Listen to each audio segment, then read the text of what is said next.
Re avana malala rehetra amin'ny tompo. Andro lehibe ho an'ny zanaky ny FPVM rehetra maneran-tany ny andro androany. Indro efa notahina. Miala teto amin'ity toerana ity. Famonjena ho an'ny firenena sy hatrany aparan'ny tany. 10 taona taony Jobily zany raha ny voalaza ny soratra masina. Ny 20 na ny 5 tsy Jobily ara soratra masina fa ny 10 taona kosa zany no atao hoe topanafahana. Anafahana no mifatotra rehetra fifalimbe zany. Niasa teo amin'ny tanimbolin'ny tompo ny ray aman-dreny lehibe Dada Randrianantoandro Jean Joseph zay filompanorina ny Fiangonana Protestanta vaovao maneran-tany. Indre zany fitahin'Andriamanitra ny olone sambatra ianao re FPVM manana an'izao ray aman-dreny zao. Azo antoka fa amin'izao ora sy fotoana izao any amin'ny lampan'ny voninahitr'Andriamanitra misy fifaliam-be, misy orakoraka be. Ao ny anjely sy ny olo-masina rehetra, ao ihany koa reo havana malalatsika efa ny aloha lalana nodimandry mba hatsiaro an'izany fifalian'ny lanitra zany tsika miaraka amin'ireo havatsika rehetrarehetra ny aloha lalana anginatsika segondra vitsivitsy aloha ho voninahitr'Andriamanitra.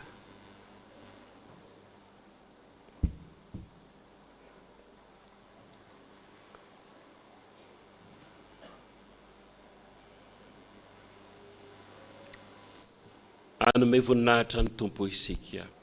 Voninahitra ne ho an'Andriamanitra any amin'ny avo indrindra. Alleluia.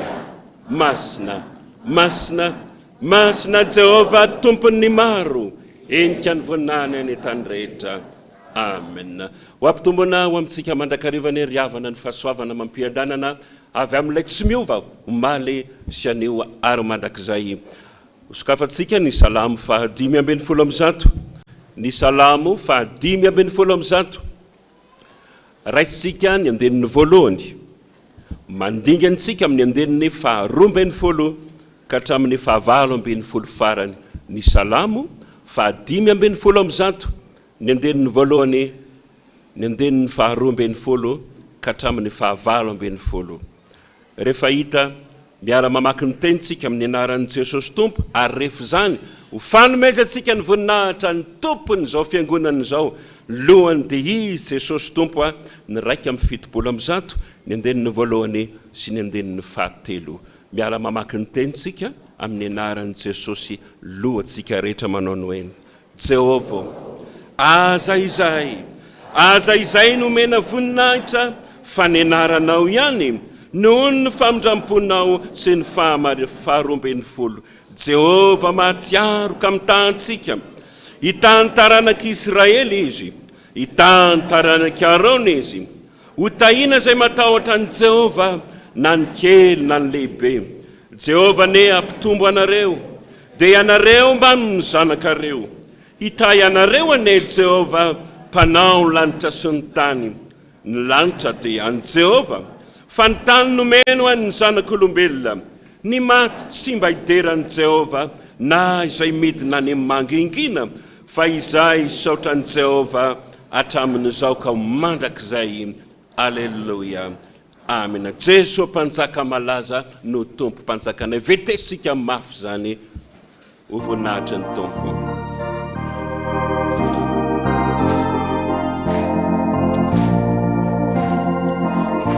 Panzaka malaza no tompo panzaka nat mahery sy tsara indrindra ka izy no arona mendrika kalazaina no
Tompo panzakatsitoa, Tompo panzakatsitoa, kanefa beitafo, teranera poeranzaina, teranai mandakeza, eni panompo vovoze, sami miubiwe, alleluia muami eavu, fate sono tupuna, ritumpo panza maerio, miainu, avrimana tukuizai, fatumpunieri, retiana katsimisi, mitini tuana, citate nisainani erina, ni fiderana zayentinai, rai sure, niya zatulutana, weti rai suza. Aonjeo ny lohanao, anome voninahitra ny tompo isika, fa mendrika ho azy zany vavaka isika. Jehova Tompo, ny Andriamanitra rehetra, tsara ianao sady mpanao ny tsara. Misotranao zay noho ny amin'ny fandaharanao, endry, magaga, nitondranao ny mpanomponao, zay tsarovana amin'izao taon'izao pily volamena, 10 taona, niazakazaka ny tady fanahy maro, lay mampangetra hitanao indrindra. Faly zay zanaky ny FPVM rehetra, atrany amin'ny farany tany, miombina amin'izao fanompoam-pivavahany zao, fa tsara ny Andriamanitra, lehibe amin'ny kery izy, lehibe amin'ny fisiny izy, lehibe amin'ny asany izy, ary marina loatra fa ny fahasoavany no nato zao anay. Misaotra Jesosy, efa tonga tety aminay Andriamanitra tamin'ny alalanao, ary na dia tsy hitanay maso mivantana azy ianao. Marina amin'ny FPVM rehetra maneran-tany, miteny fanevany hoe ho ao mandrakariva ny masoko sy ny foko. Miainga eto amin'ity toerana ity, zao fanompoam-pivavahany zao. Manaraka an'izany zay rehetra eto Madagasikara, hatrany ampitan-dranomasina any, miombina amin'izao ray aman-dreny zao, efa notahinao Jesosy. Tena faly zay, ravo ny fanahinay, ny fiaretan'izany ray aman-dreny zany, no nato zao anay rehetra. Enao ny antony satria, marina aminay ny teny hoe, izy no niaviny zao, zavatra rehetra zao, izy no miazo anazy, sady izy koa no antony. Ianao anay ry Tompo, no maimboninahitra. Ny fomba ny tsy mitovy, mitalakotrokotroka tahaka ny varatra ho nenareo any an-danitra any, tahaka ny feo any rian-drano be, ny fideran'ny anjely sy nefa vovonjy rehetra, na tsiaro an'izany zay teo na dia segondra vitsy aza, mba iombina amin'izy ireo zay ry Tompo, indrana ny vavanay ianao na dia vavany manotomolotra ihany, raiso zany ry Tompo, akasitrao re, vokatry ny fonay rehetra manao ny hoe, masina, masina, masina Jehova Tompony maro, endrika ny voninahiny ny tany rehetra. Amen. Mazoa toerana ianareo rehetra Tompo.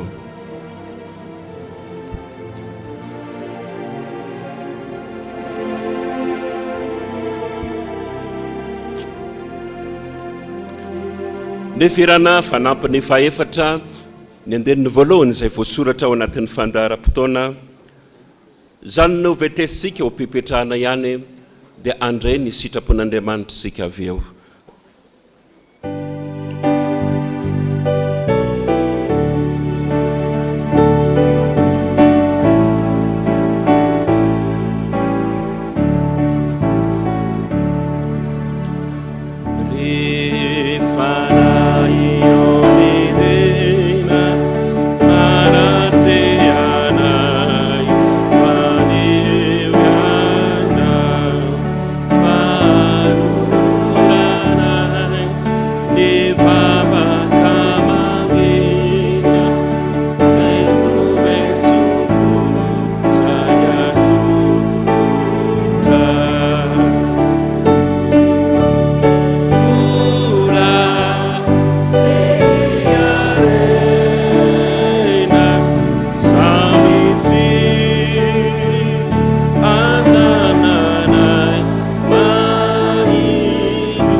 Manasanao anokatra ny baibolitsika araka ny hita ao amin'ny Genesisy ny toko 12.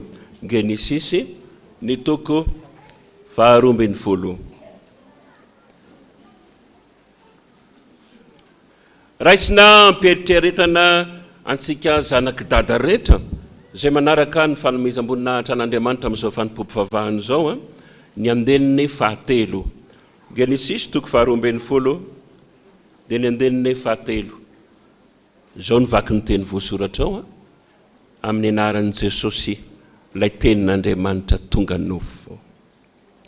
Ary ta zay manisy soanao aho fa nozona zay manozona anao fa aminao no hitahinan'ny firenena rehetra ambonin'ny tany. Amen. Lehilahy anankiray natsoan'Andriamanitra hitandrina ny ondriny. Tsy mora ny fitandremana ny ondrin'Andriamanitra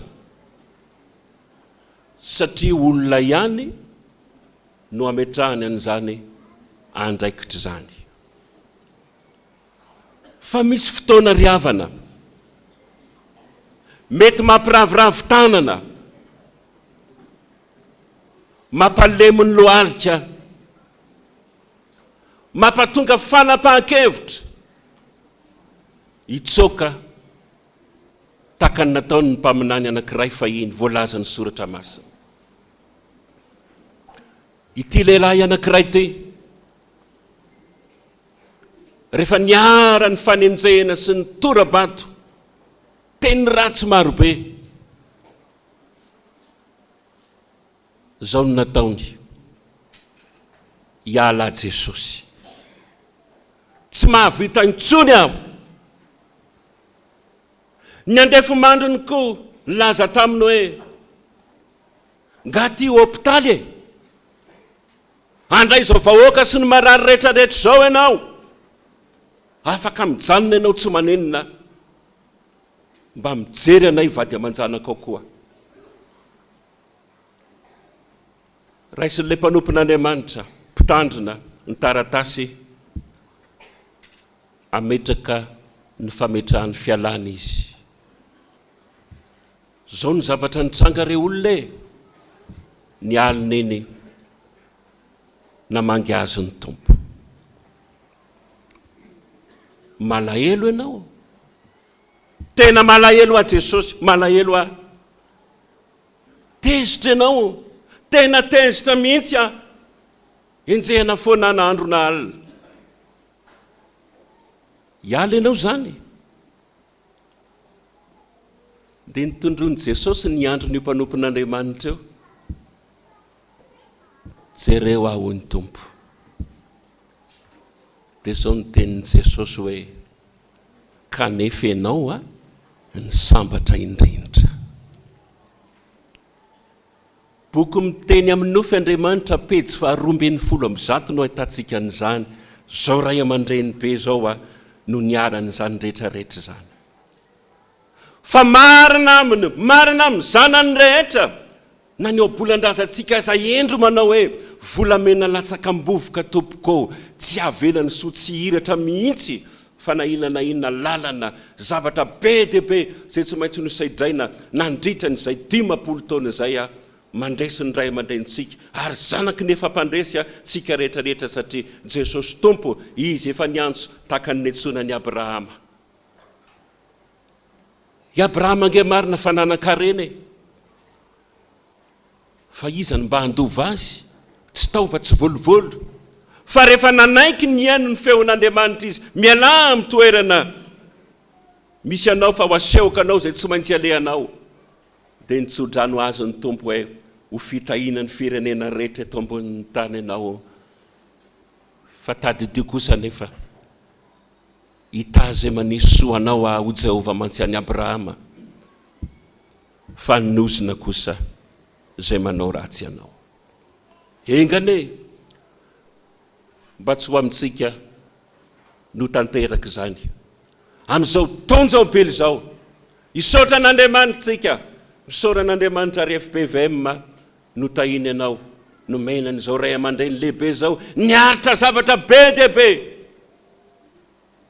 zany no natoy zao atsika raha nandreny feo an'ny tompo izy namaly taka ny Isaia rehefa nahita ny voninahitr'Andriamanitra hoe Jehova inty aho iraho aho lalana nalainy rehetrarehetra nge mba ho fianarana avela ho antsika eritreretantsika zany sitrapon'Andriamanitra zany valam-roapolo amby efajato reko zao ry tompo zany antsonao miantso aho mpanompo hoe mba ho irakao mba manana zany fitiavana sy dina nataon'ny ray aman-dreny zany hoe inty aho iraho a Jesosy io ekeko re no miaramilanao ho voninahinao zay sitraka ao rehetra satria fantatro fa tsy andeha irery aho fa hiaraka aminao mba home hery aho sy ny fanahinao tahaka ny efa nambombanany zao ray aman-dreny zao no ambombanany zanany rehetrako raha manaika zay fanetony kotsika eo ampipetrana ihany nanaovantsika n'izany rehefa vao mitsangana mivavaka isika rehetra.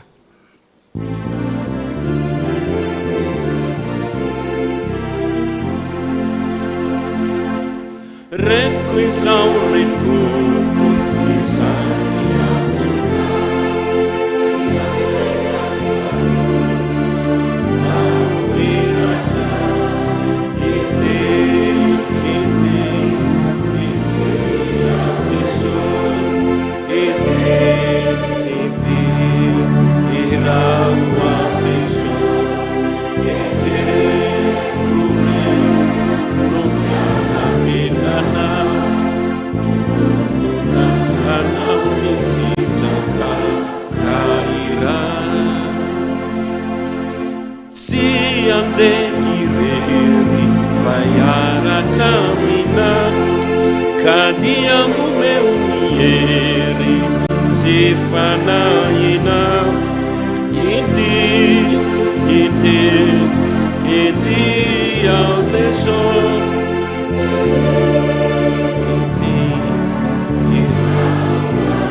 sanganay vavaka isika rehetra tompoko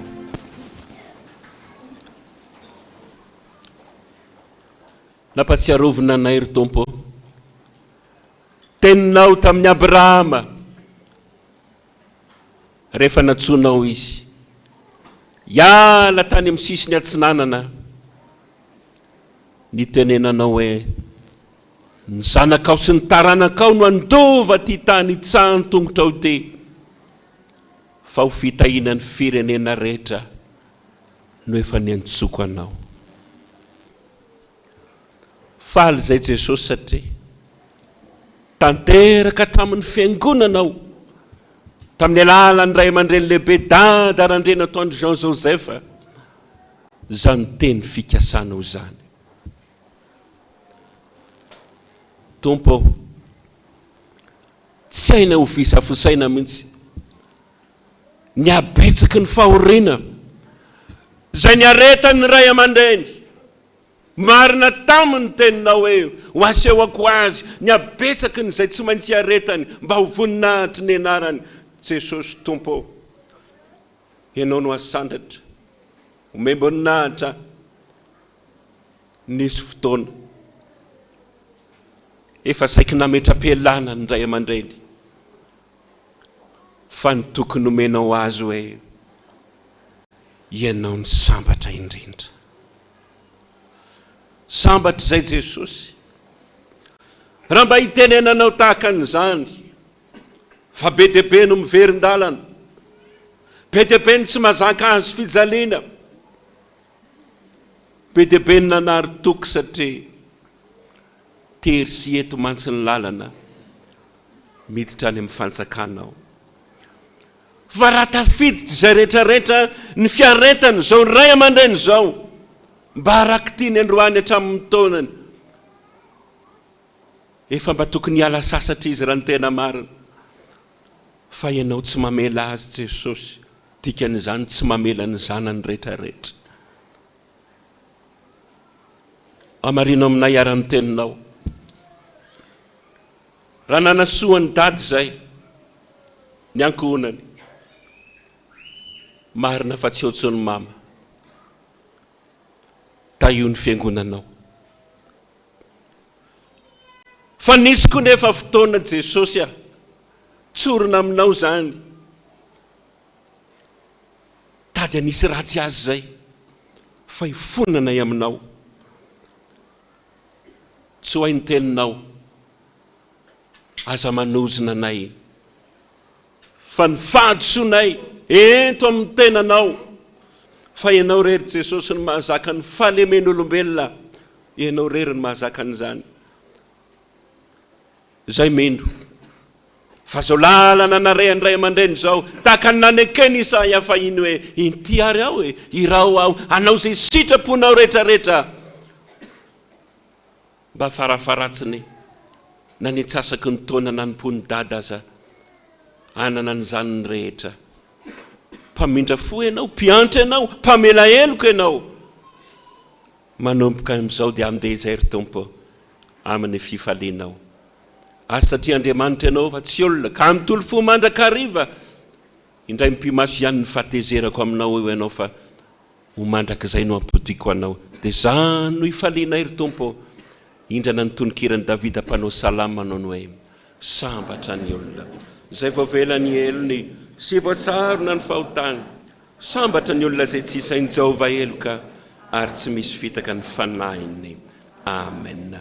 Mino an'Andriamanitra ray tsy tompanao lanitra sy ny tany aho, ary mino an' Jesosy Kristy zanan'ilay tokana tompontsika zay nitorotoronina tamin'ny fanahy masina, nateraky Maria Virjiny, nijaly raha nanapaka Hipote Pilato, nombona tamin'ny hazo fijaliana, matika nalevina, nidina tany amin'ny Fenetsita, nitsangana tamin'ny maty tamin'ny andro fahatelo, niakatra ho any an-danitra, mipetraka eo ankavanan'Andriamanitra ray tsy toa, avy any no hiaviny hitsara ny velona sy ny maty.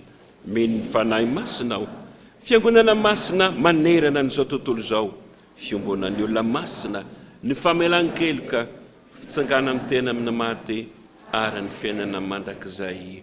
Amen. Samy matsiaro ry havana miteny nampitondray ny tompan'izao ray aman-dreny lehibe zao hoe mbola tsy nanary anareo mihitsy aho na oviana na oviana. Tsy mahay nineniny tsika raha tafasaraka amin'ny tompo, dia ho nitononkiratsika hoe aokary ny foko hoe sy ny fonao mba hiara hitempo tena iray, dia ny saiko sy ny sanay koa mba iray safidy mandrakizay. 800 ny andenin'ny fahatelo.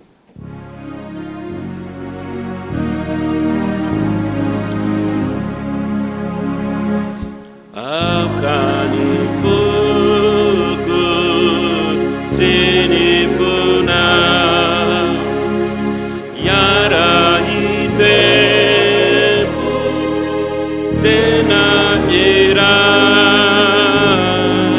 aokany saiko sy ny sana iray safidy mandrakizay. Jesu mara alupamo Jesu Indonesia ajo rai suana velukanu velukanu funukana sai sitraka. Dia ho tanteraka tokoa ny izany amin'ny anaran'ny Ray sy ny Zanaka ara ny fanahy masina. Amen. Eo mpitsangananao ihany ny ry havana malala no novatsika ny firana protestanta fa 3:100 ny andeniny voalohany dia hotorina amintsika ny herin'Andriamanitra. Jesosy tokontsika tompon'ny fiainana tonga eto amintsika izy olo-kovanginy. Izy zany no itoroteny lay soa mahavelona fa ny ainy mihitsy ny azo no nomeny mba ho solovona dia hitondra ny tenin'Andriamanitra amintsika ny ray aman-dreny pastoral Randrianantoandro Dieudonné.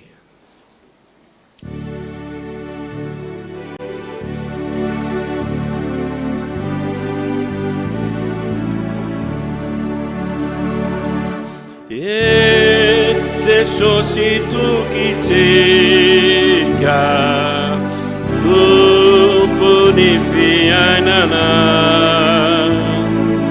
toka eto amintsika olo-kovangeana.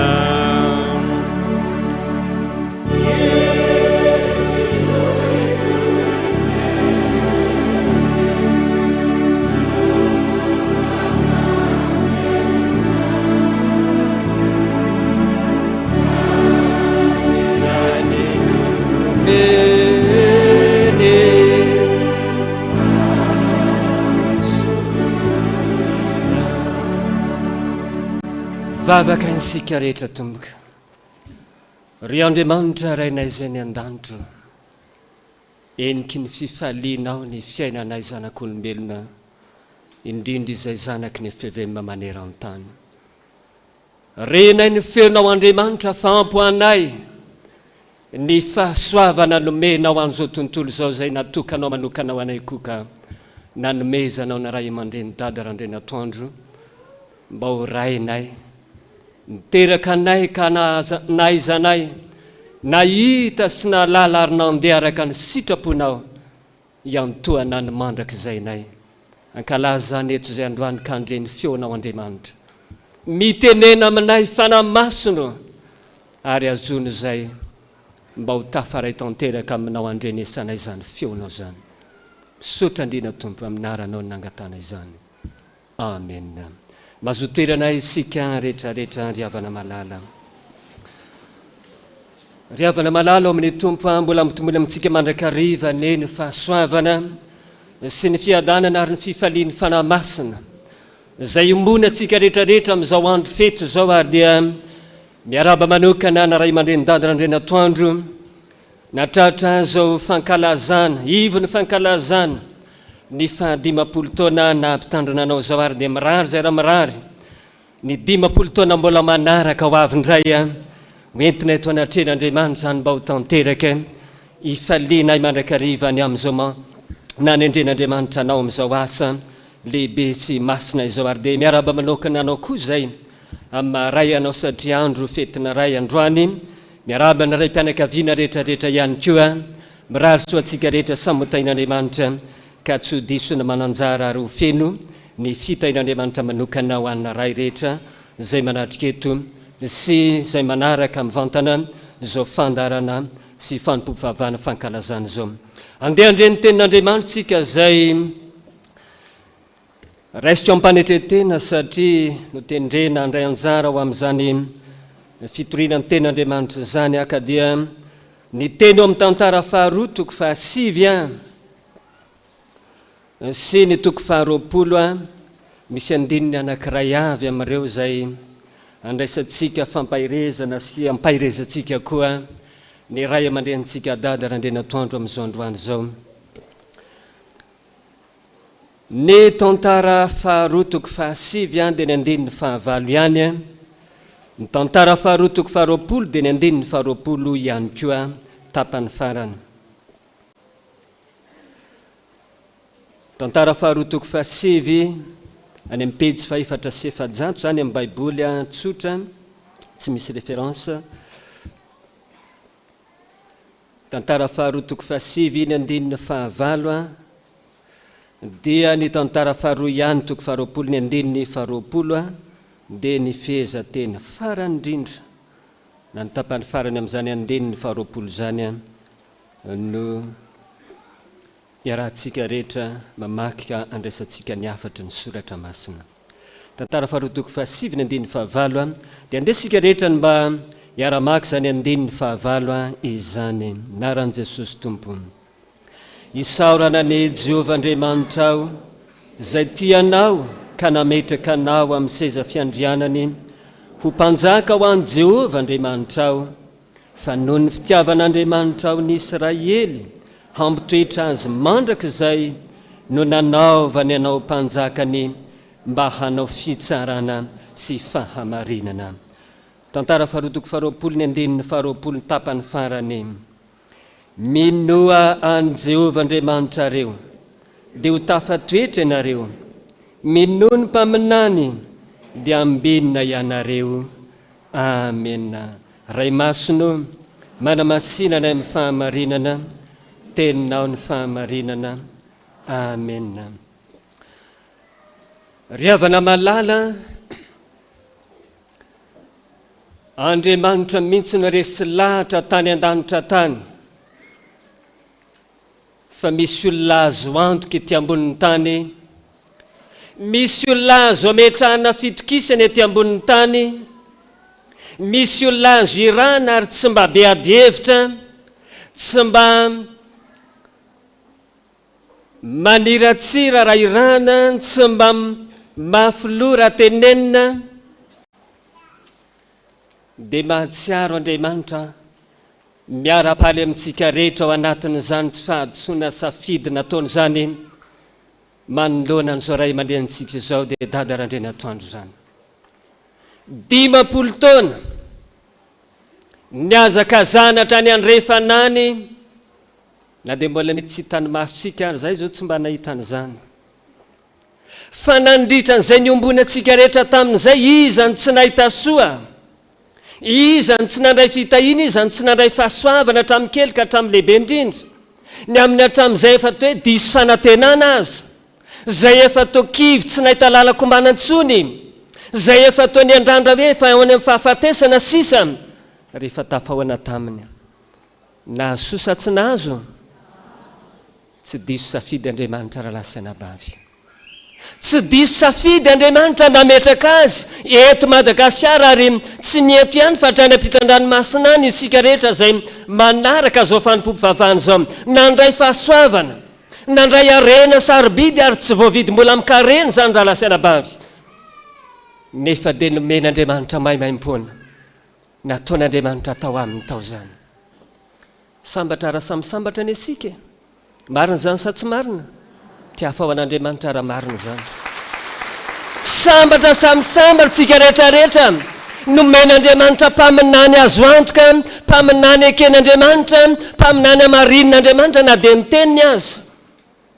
Ka na iza ny fampiresaka taminy, mbola tsisy tosy-botanana ane, mbola tsy nisy zany hoe voaroko zany, fa samy nahazo ny anjarany avokoa hatramin'ny mantra ka hatramin'ny manan-karena. Zay rehetra naniry, zay rehetra nangetaeta, zay rehetra nitady, tonga tao aminy tao nahazo ny anjarany daholo. Zany ny zavatra lehibe indrindra. Ny mahafinaritra dia zao, ho an'ny FPVM manokana, ary misy olona tsy FPVM ne miditra ao aminy ao mahazo ny anjarany sa tsy mahazo? Mbola mahazo daholo. Fa ny FPVM manokana dia zao ny voalaza ny andininy fahavalo amin'ny tantara faharoa. Toko fahasivy io zao ny voalaza. Noho ny amin'ny fitiavany Jehovah Andriamanitra ny Israely ozy, nanendrenanao inona? Ho mpanjaka. Ore olona. Nomen'Andriamanitra tombony manokana sika rehetrarehetra, nomen'Andriamanitra tombony manokana sika FPVM, ka nomeny any Dada Randrianantoandro ary tsy diso anjarintsika rehetrarehetra tao anatin'izany, fa nahazo ny anjarany daholo. Inonareo ane teny tirangà lehibe anankiray fa fotsy volo, raha nampianatra tany aminay tany Ambobo Fiderana atao amin'ny ray aman-dreniraka pastoera Clarisse Dada Randrianantoandro tamin'ny volana Novambra taona 17 rehefa lasa nandeha izy vitany fampianarana, avy nanatitra azy teo amin'ny fiara, dia niantso aho io ray aman-dreny io. Président ozy izy,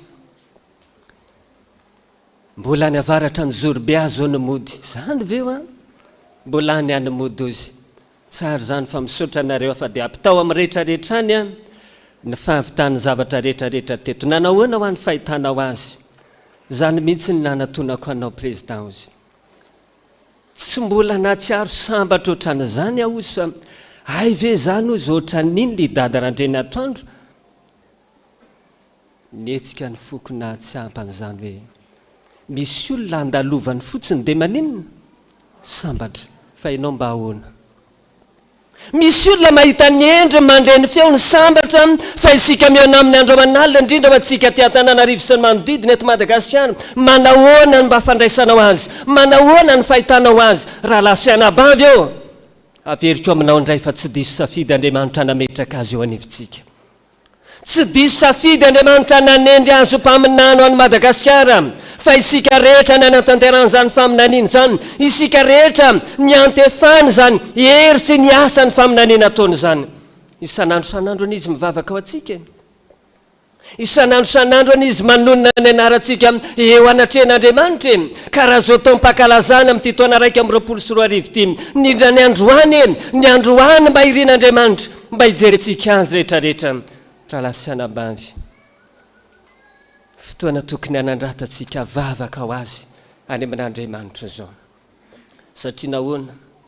Satria noho ny amiko sy noho ny aminao io nanendrena azy ho ray aman-drenitsika rehetra manerana an'izao tontolo zao. Hitondra fanovana ho an'ny Madagasikara, hitondra fanovana ho an'izao tontolo zao, hitondra hafatra ho an'ny firenena. Zany ane ny asa nanendren'Andriamanitra azy, indrindra ny zanaky ny fiangonana. Izany tsy ankatomy, izany tsy anaiky, izany andeha hitodika ka tsy jery azy. Androm-pifaliana androany, inona ny azonao atao mba hampiravoravo azy? Andro lehibe ne zao e, ary ny fotoana tahaka an'izao nandeha ny mahita azy rery eo aza, ianao ny tokony hoe eo anilany. Eo anilany amin'ny inona? Ny amin'ny fitiavana, ny amin'ny vavaka, ny amin'ny fanehoana fa hotoanao azy ianao amin'ity fankalazana 500 taona ty, mba ho tena endrika anankiray miavaka nanatrentsika na ray aman-dreny, endrika miangaviana anatin'ny foresy lanitra, fa zanany sika rehetrarehetra zao. Noho izany miandry antsika na ray aman-drenitsika. Todika manokana amin'ny Dada, mahireza ry Dada fa za mino, zay rehetra mino, mbola isin'ny 500 taona ho avy. Mino anareo sa tsy mino? Mitiafa ho an'Andriamanitra ratsy. Mbola isin'ny 500 taona ho avy ho sambatra sika rehetrarehetra. Satria nahoana? Ny sokafana tamin'ny alala ny varavaran'ny lanitra andovatsika fiainana mandrakizay. Sokafana amin'ny alalany ny arepitaina rehetrarehetra ny an-danitra any mba ho tonga any amin'ny isambatan'olona, ho tafiditra any amin'ny isan'ny tokantrano, any amin'ny isam-baravarana any. Zany an'ireo olona ny antom-pisiny, zany ny antom-pahatongavana ety amintsika, zany ny aretany araka ny sitrapon'Andriamanitra teo hoe be dehibe ny efa fangiry firinana hatrena, be dehibe ny adi-saina ny adi-panana hatrena, ka nefa afaka ny ala sa tsy afaka? No misy ny aminao havako tsy afaka mialana dia te hiala aza.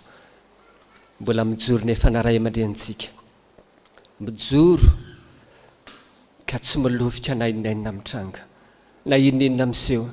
Anadetra-pahoriana azy, te atsiarovana sy atsapana mihitsy hoe tena ray aman-dreny fidin'Andriamanitra napetraka ho mpampahery, ka ianao te hampahery indray, toa lasa hampahirezina aza.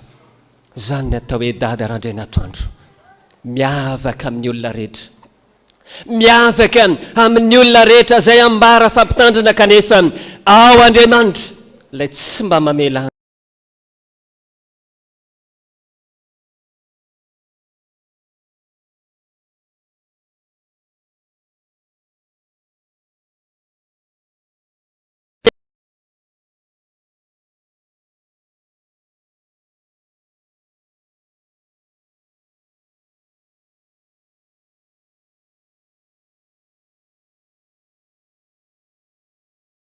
dia jerentsika ny le tantara faharotoko fa roapolo samy mamadika amin'ny baiboliny mba hijerentsika n'izany arena sarobidy ao zany hoe manahoana ny akantony sy ny atsaran'izany arena ambarany soratra masina ao zany toko faharoapolo ny andeniny faharoapolo tapany farany ihany ahoana ny voalaza ao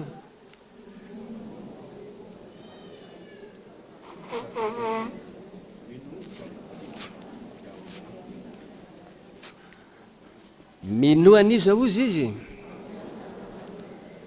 minoan'i Jehovahandriamanitra reo dia atao inontsika tafatoetra isika dia asaina minoan'iza amin'izay rehefa avy eo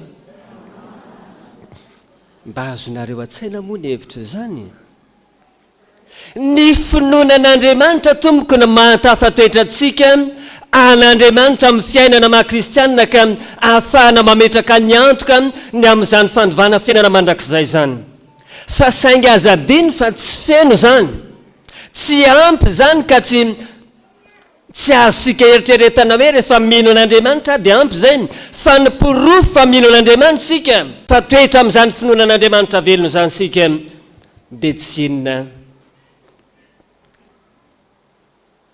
fanekena zany ny atao hoe mino manaiky mino ny mpaminany dia atao inona amin'izay rehefa avy eo sady tafatoetra zany no ambinina ka mba maniry zany ve ny fonao androany mba misy an'izany etaetsy zany ve eo anatin'ny fotsika androany sady mate hitoetra eo ambany tana-pahasoavan'Andriamanitra no teo ambinin'Andriamanitra ka raha teo ambinina sy ho tafatoetra no manomboka androany jereo reo olo zao ray mandrentsika zao ndao hijery andaditsika fa tsy mbola netireraka izy na dia 50 taona ny azaka zana azy za zao vao 20 taona latsaka ny nampitandrina ohatry ny efa tao zany ndray ny antitra noho i Dada sanareo tsy matazana an'izany jereo ne na ny volony azy tany anaty taxi brosy fa nilazaiko teto zay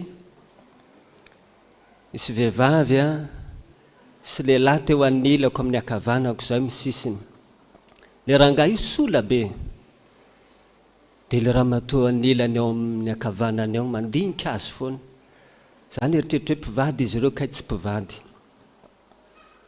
farany le raha matoa rehefa ilailana dia nanontany azy ono pastera zay vao gaga i pastera koa eo akaikoko fa maninona ho anareo pastera ny sola be ohatry zao daholy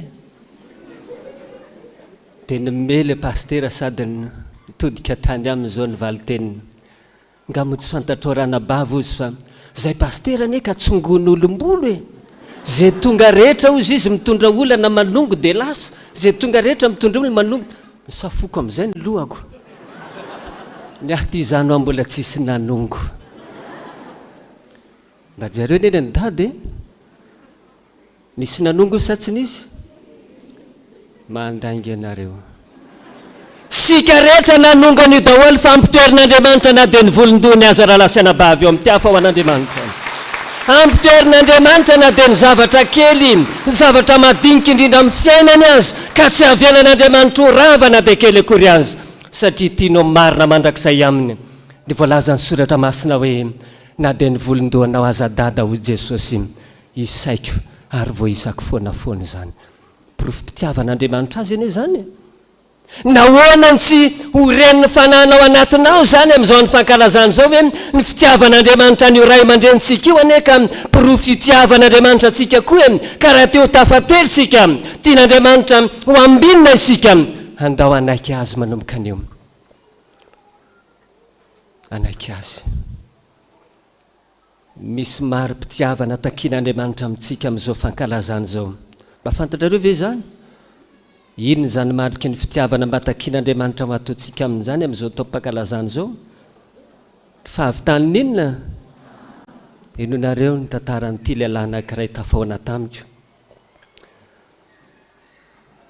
mialatsina raha eto ianao raha lafa ndresaka tamiko izy teo nataony za pastera ozy isaky na mahita an'io trano dia manangan-tanana vanana ozy dia mitsodrano azy hoe ho vita soma tsara ny ianao ny trano ray aman-dreninay. Nangina dia mba nianatra koa isaky ny mandalo anaty taxi biaza dia manangan-tanana. Fa androany tsy vitany manangan-tanana tsony io raha lasana bavy. Manangan-tanana vanana ianao fa ny avy maninona manisany avitana azy. Makany anaty poketra, makaiza koa tsy maintsy zany hoe sady miasa ianao no manome tsodrano fa tsy vitany tsodrano fotsiny. Fa misy olona mantsy tia hiteny fotsiny ataovy raha lany trano, ataovy ny trano. Ga mety an'izany sady mampirisy ianao ny maninona. Karaha teo ambinina raha lasana bavy savao mipoketra. Raha teo ambinina savao ny poketra handao amita an'izany fanamarintsika ny fitiavantsika an'izany satria ndritra an'izay 10 taona izay anie raha lasana bavy na dia mbola tsy sola aza. So dia indraindray miandro solontsika vao ndao hividianana satroka izy. Ndao hividianana tolona mafimafy le trano. Fa dia n'izao izy tanora zao handao ho tohana atsika, handao ho tohanana fa mbola misy 10 taona ho avy raha lasana bavy eo. Iandrandratsika sy ny taranantsika azy handeha hamita ny tao tranontsika, handao hanao tsy omby aloha androany na ny procession hanoanatsika azy ataovy izay vitatsika rehetra riavako. Ambinina ny isika ho ambinina ny isika. Inona moa ny zavatra andrasasika ety ambonin'ny tany indrindra amin'izao fiainana kristiana zao tsy ny hanambinan'Andriamanitra antsika sy ho tafatoetra ambany fahasoavany. Nganao nangataka hatramin'izay mbola nisy ny sakanan'Andriamanitra mbola tsy nahazo zany fa nomena foanafoana. Karaha mba androany tompoko, androany avako fotoana mety hanamarinana an'izany zao. Fotoana mety tena tokony hanomezana an'izany mari-pitiavana lehibe zany mba ho reniny fony sy ny fanandada androany hoe nandritra an'izay 10 taona izay anaka ny niazakazaka tety aminareo. Fa androany kosa mino ny mpaminany manaiky azy dia ho ambinina isika rehetrarehetra. Ndao samy anangan-tanany itsodrano, tena mba hitsodrano azy ary hanome azy izay vokatra ny fotsika rehetrarehetra. Anangan-tanana teny itsodrano azy fa ho ray aman-drenitsika mandrakizay izy. Fa Andriamanitra azy ampitoetra azy mandrakizay.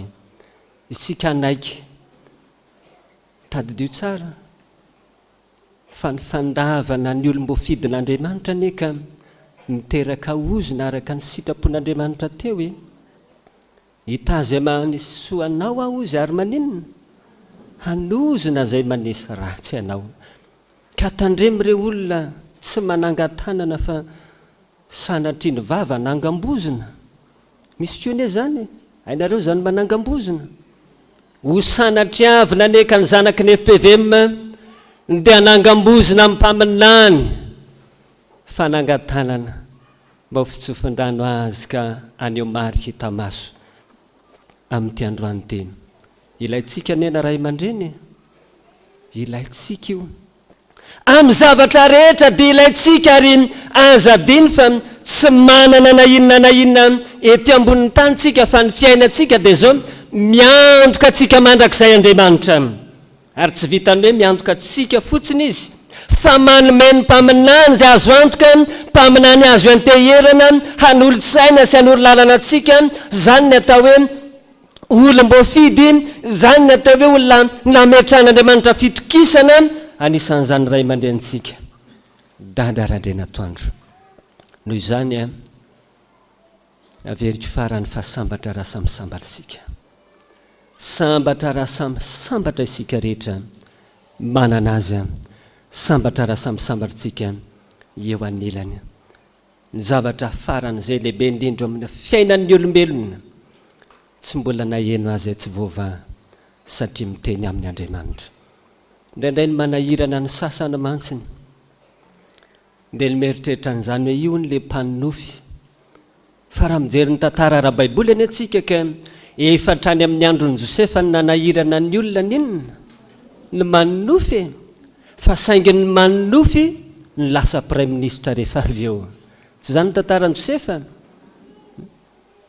ny mpanofy ihany lasa mpizara sakafo nandeha nandoalika tany amin'ny mpanofy daholo mba ome sakafo zay rehefa tonga ny misary ka ilaina zany ny mpanofy sa tsy ilaina ty hafa ho an'Andriamanitra raha ilaina zany tsy azo ariny zany ary tsy azo avelo zany mandraka tian'androany ary mbola mandra faran'izao tontolo zao a dia nataon'Andriamanitra marina mandrak'izay ny teniny fa miteny amin'ny nofy io Andriamanitra io hatrany amin'ny andron'ny Daniela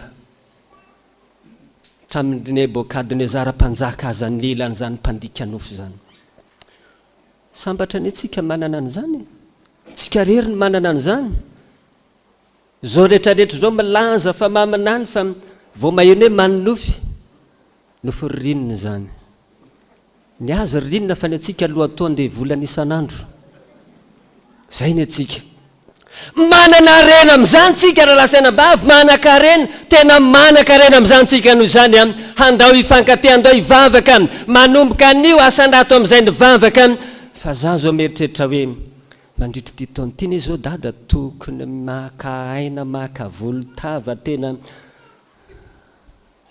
fa gaga fa mbola maino mbola mandray olona izy toy zany ry zany ny atao ray aman-dreny be fitiavana zany ny atao be fitiavana zany tenenako teo hatramin'ny lehibe indrindra ka hatramin'ny kely indrindra le mahazo valiny daholo e fandroany amin'izay a handao atambatritsika amin'izay ny hery atambatra amin'izay ny fitiavana atambatra amin'izay ny firaisan-kina hivavaka ho azy sika androany ary tsy vitan'le hivavaka ho azy ihany fa hanohana azy amin'izay marika hita maso ataovy zay azo ny tananao atao raha lasaina bavy io hanohanana azy amin'ity androany ty tsangana hivavaka sika rehetrarehetra tsangantsika hivavaka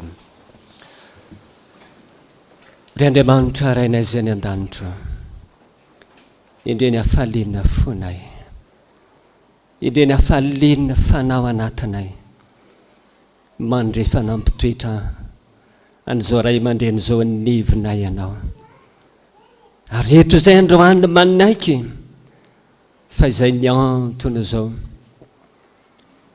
fisiny eto amin'ity zao tontolo zao ety tsy Madagasikara ihany fi zao tontolo zao ny fireneny rehetra mila azy misotranao ny amin'izany zay ary zany nitondranay azy eto anatrenao mba ho ampitoerinao mandrak'izay aminay izy ka ny areny fahasoavana Andriamanitra menonao azy mba ho tanora lalandavaka ahita fitio anatrenao ho toizanao Andriamanitra trany ary mihoatra noho izay nataonao ane ny fianonao ny feony ka amalinao azy amin'izay rehetra iriny sy angatany ary meteza eo anilany mandrakariva ianao mba tsorery tsy anga ihany mpanomponao taio Jesosy ny taranana rehetra taio ny fiangonana FPVM rehetra taio ny zay rehetrarehetra zay manandriketra taio ny fiangonana rehetra manaraka izao fanompompivavana zao taio ny fiainan'ny fiangonana FPVM zay nataonao ho zanany mbaritra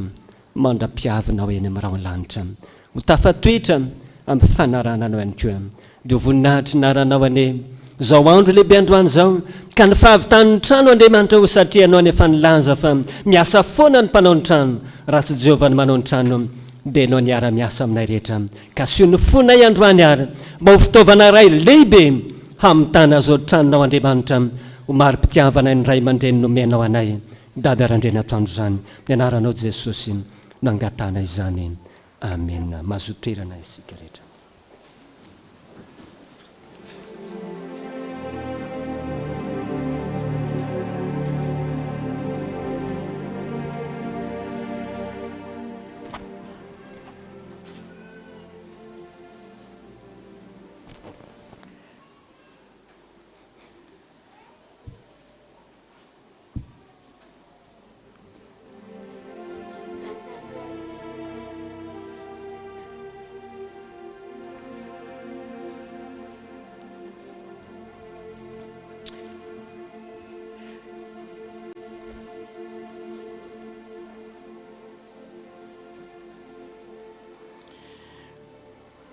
misaotra n'Andriamanitra lehibe isika riavana noho ny amin'ny fotoan'androany izay fotoan-dehibe tokoa eto amin'ny fiangonantsika fotoan-dehibe satria voalohany dia ao anatin'ny fetiny ray ary ny faharoa ao anatin'ny ivo ny fankalazana ny 15 taona ny torian'ny ray aman-dreny ny filazantsara. Mijoro eto aho solotena ao anatin'izany fiarabana ny fetiny ray zany dia hitsangana ny fiangonana rehetra.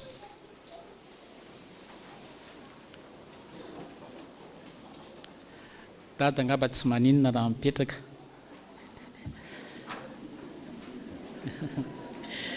Sao dia reraka. Eny tompoko. Misaotra n'Andriamanitra lehibe isika noho ny fitiavany, noho ny famindram-pony mbola nanana antsika zao ray aman-dreny zao dia Dada Pasteur Randrianantoandro Jean Joseph. Dada nipoira ny FPVM rehetra tsy ny eto Madagasikara ihany fa natrany ampitan-dranomasina dia izy nipoirany zany FPVM zany.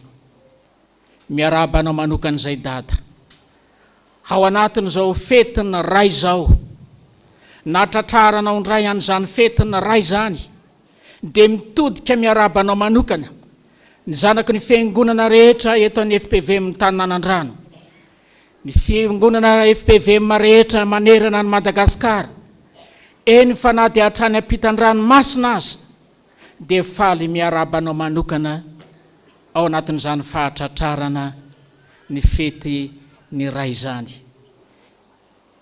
Miarabanao zay satria araka ny teninay teo hoe ianao ny loharano nipoira ny FPVM.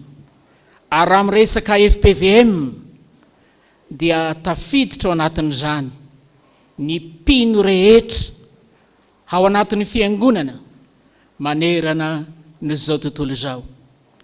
Faly zay satria nateo aza reo ditraditra maro samihafa ho an'ny zanaka. Faly zay satria nateo aza reo mety tsy fankatoavana maro samihafa atao anatin'ny zanaka.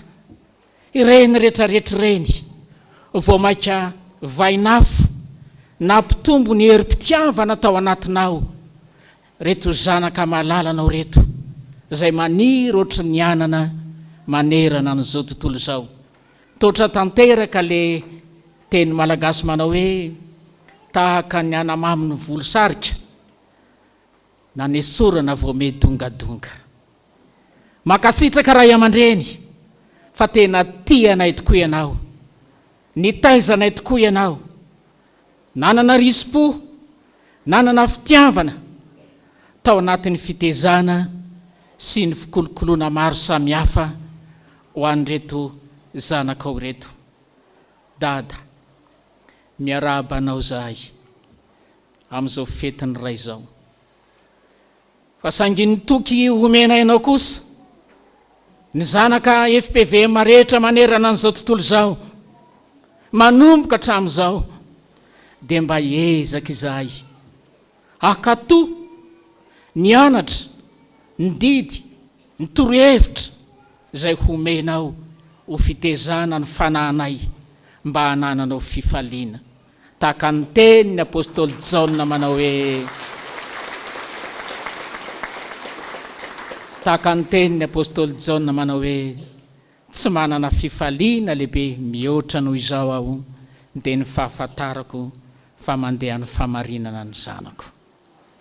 Isaorana Andriamanitra natratrarana nyzao 15 taona nitoriana ny filazantsara zao sangy ny mbola irarinay araka ny teny zay nentiny mpitondra ny tenin'Andriamanitra teo dia mbola nomezan'Andriamanitra hery ho anao, tanjaka ho anao ho an'ny 15 taona manaraka mbola hiaraka iriry an'ny zanaky ny FPVM manerana an'izao tontolo zao. Tehaka mafy dia mafy ho fanomezantsika fianaratra n'Andriamanitra.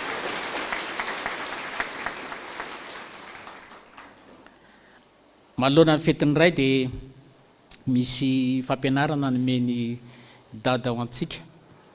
Dia eto angamba tsy ny lehilahy rehetra no hiteny satria mba fetiny ray androany faly miaraba kolo ny ray rehetrarehetra zay tonga eto na ny manaraka n'izao fotoana zao na neto Madagasikara na hatrany ampitan-dranomasina dia faly miaraba antsika rehetra. Dia anisa telo dia ainareo ve le tsentserina ampianariny? Ainareo? Eny ary. Isa, roa, telo.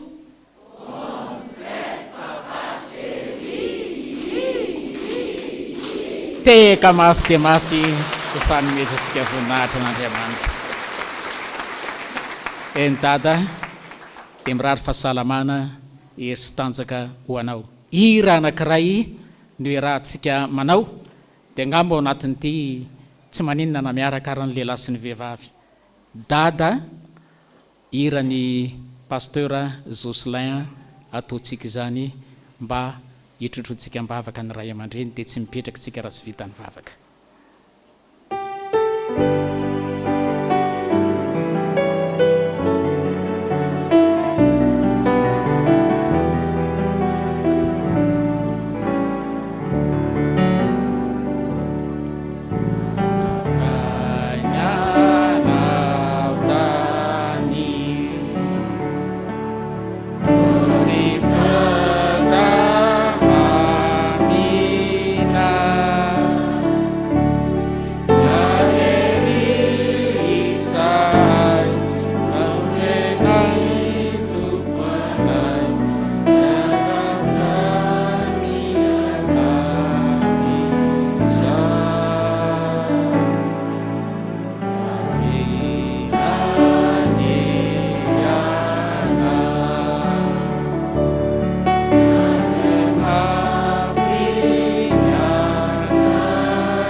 Vavakisika misaotra mitera makalaza manome voninahitra anao zay Jesosy noho ny alehibe ny asoavana sy ny famindram-po zay mbola nomena ao anay nanomezana ho an'izao ray aman-dreny zao nampitombo ny finonay natonga na iroso bebe kokoa ao anatin'ny asa fanompona zay nientsona ao anay. Isaoranay ianao manokana Jesosy satria nitoetra tao an'ny mandrakariva ianao, nanolo-tsaina nanolo-pahendrena azy mandrakariva ianao, manoloana ny iraka mission zay nampanaovinao azy tao anatin'ny FPVM, tao anatin'ny firenena, eny fa na dia tao anatin'izao tontolo izao aza Jesosy ny fidiananao azy manokana ho ambasadorna ho solon-tenanao. Jesosy malalo miaraba azy manokan'izay ary mirary sosy fahombiazanao azy ao anatin'ny andro sisa mbola hiainany, ny tombonandro zay mbola omenao azy, hanomezanao azy ery bebe kokoa, hanomezanao azy finona bebe kokoa, hanomezanao azy ery sy tanjaka bebe kokoa. Mbola ahafahany manatanteraka Jesosy reo asa maro sy goavana zay mbola miandry azy eto amin'ny Fiangonana FPVM, eto amin'ny firenena, eto Madagasikara. Ary engane Jesosy, ianao lefa niantso ny fidy anatanteraka ny tenina mandrakariva hoe ombanao mandra-pahatonga ny fataperany zao tontolo zao, ary ny masoko sy ny foko dia aminao mandrakariva. Misaotra Jesosy.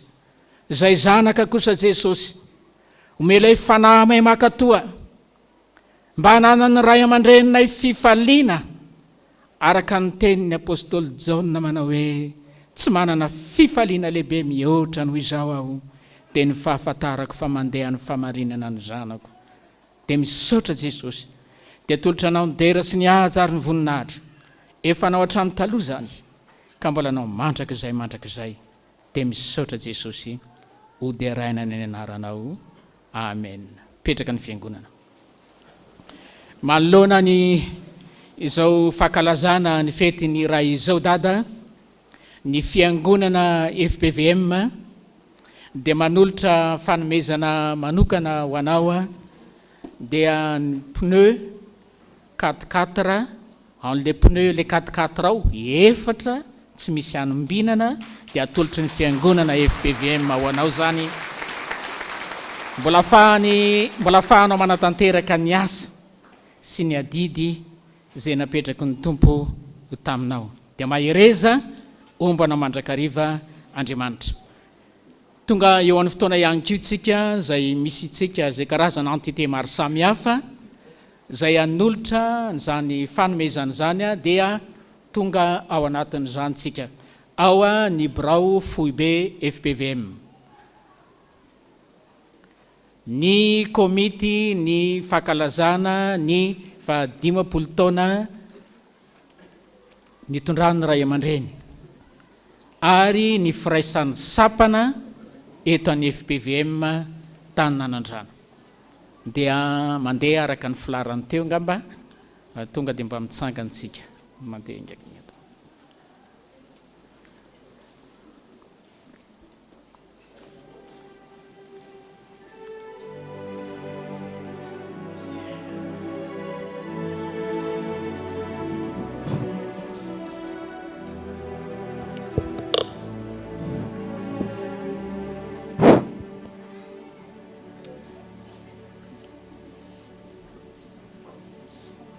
Dia misaotra an'Andriamanitra isika, Andriamanitra lehibe zay mitantana sy momba ity fiangonana ity noho ny androany. Mindrana ny fiaraban'ny anjely ny amin'izao fotoana izao manoloana Dada Randrianantoandro. Araba rylaina soavina ny tompo zay efa nitantana anao 50 taona teo amin'ny asa fanompona, mbola hitantana sy vimbina anao, hitrotro anao ary hiaro anao ny 50 taona manaraka. Saotra an'Andriamanitra isika satria fitiavana lehibe no nomeny atsika rehetrarehetra nananana sy ny tehirizana izao ray aman-dreny zao. Tsy izy ihany no nitehiriziny fa ny asan'ny ray manontolo no tehirizin'Andriamanitra. Dia mbola mifanatritava amin'izao fotoana izao isika rehetrarehetra mankalaza izany andro lehibe manatantara eo amin'ny fiainan'ny kristianina, fa tsy ny FPVM ihany na ny fifoazam-panahy ihany, fa tena ny kristianina ray manontolo fandresena mihezinezina, satria na dia ray ara ny miova fo fifaliana lehibe any an-danitra any. Tsy mba ray no niova fo tamin'izany finoana nananany ray aman-drenitsika izany ka izany no mahafaly atsika. Totika ny amin'ny manokana saotra azy satria nahoana tao anatin'izay 50 taona zay dia izy no nanaiky ampanetretena araka ny toetrany malemy fanahy, natao tetezana nandianatsika rehetrarehetra, ka dia ny zava-dehibe dia voasoratra ao amin'ny boky ny zanak'Andriamanitra ny anarantsika rehetrarehetra. Zany no midika fa tsy very nararaka tany zany finoany ray aman-dreny izany fa isany andovan'ny lanitra isika rehetrarehetra izao. Lava be ne zany tetezana zany, tetezana 50 taona voavonjy hatramin'ny any ambanivohitra rehetrarehetra any. Be dia be ny tantarany amin'izany, aka ohatra ray fotsiny ahako. Raha tany Vangaindrano zahay nijery ny toby tany, mbola tsy vita tsara izy tamin'izay, dia niverina ny taona manaraka nitokana an'ilay toby. Nisy olona anankiray tambany vohitra nijoro vavolombelona ary lasa mivavaka mpanompo sampy izy fa teo ampandehanany raharaha-mpiangonana dia mazava be ohatra ny anjely no hitany fa tsy dada Randrianantoandro resy lahatra izy aya tena misy zany Andriamanitra izany ka dia famonjena ny hatrany ambanivohitra rehetrarehetra any zany ny finoana andehanana sy lalana hitondran'i Jesosy an'izao ray aman-dreny izao. Eny dada, misaotranao tokoa zahay satria zanakao ary tena zanakao. No alevazinao tao anatin'ny finoana dia ny finoanao ampaherezana anao dia tafita aty aminay tsirairay avy zany no asainay miteny hoe izahay koa mba mandova lanitra. Misaotranao ny amin'izany tsy mora zany fa tena sarotra dia sarotra tokoa satria maro ny olana, betsaka ny fahoriana, betsaka ny fisedrana, ny fanenjena mangany fotsiny kanefa tsy ny emitra ianao fa mbola mivavaka ho anay isan'andro isan'andro. Zanaka moa zay ka dia toetrany zanaka izay dia tsy maintsy mila foana ny fitiavan'ny ray ka dia misaotranao ny amin'izany misolotena ny brofoibe sy ny fiangonana no ijoroko eto ny amin'izao fotoana izao ary dia mampahery antsika rehetrarehetra zanany fa io moa noho ny asan'ny fanahy masina dia fantatritsika ny sekren'ny lanitra. Raha nandeha izy nanao tournée tany Ambatondrazaka dia misy ankizy vavy kely izay efa misakafon'ny lanitra dia nresaka teo amin'ny dada teo dia nilaza izy fa ianao koa hitako ny sakafo tany dia eo zany dada eo aizy tia miasa tsy nona ity efa misakafo ny lanitra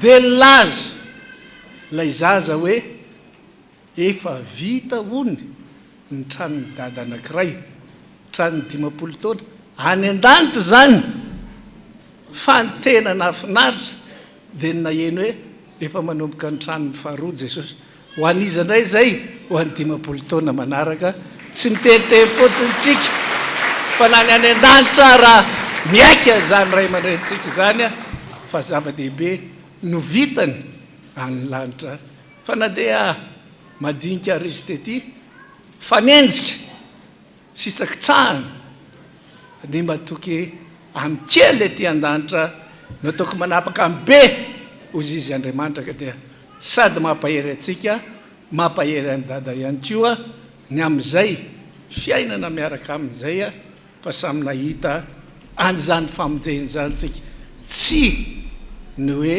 voasoratra ao anatin'ny bokin'ny lanitra ihany mahazanak'Andriamanitra fa mbola isan'ny mpandova an'izany lanitra zany isika rehetrarehetra izao mandra-patonga any amin'i Jesosy ka dia zay no vavaka ataon'ilay tsy mahay mivavaka Jesosy aleo aloha zay tonga any an-danitra voalainao sao dia very ety zahay.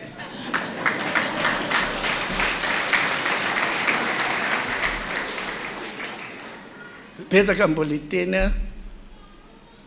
manatitra zay fiarabana ny fetiny ray zay dia raha ohatra moa zany izy moa ny tompon'ny fety dia présentateur izy raha mpiasa ny télé dia styliste nampiakanjo azy androany dia ny brofoibe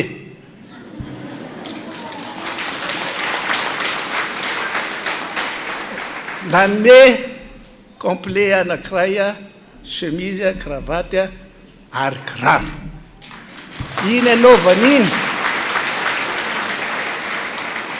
tsy azo asorona moa ny akanjo fisoronana fa rehefa mirava dia jereo ambony eo izy aizy zany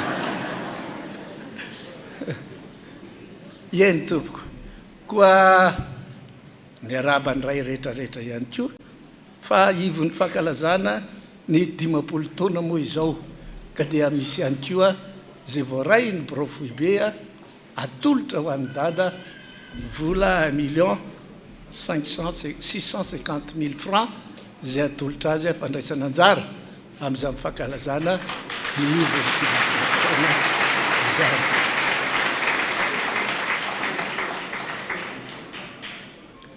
dia mirary soa azy eny dada eny tompoko afaka tonga dia mitsangana le tondra fanomezana efa vitany vice président zany ny fanolorana rehetrarehetra dia tonga dia mba manolotra fotsiny zany tsika réentité eo ny komity ny fa 10 taona dada eo ny firaisan'ny sapana rehetra eto any FPVM Tanànandrano zay tany manolotra azy no filohany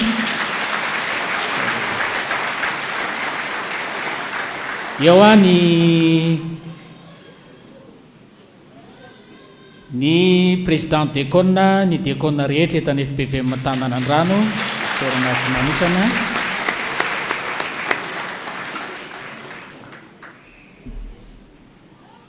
zay dada dia ny firaritsoa anao dia mihindrana ny tenin'i Jehova tompony maro tamin'ny Davida mpanjaka manao hoe tsy ho very seza fiandrianana ane ny taranakao mandrakizay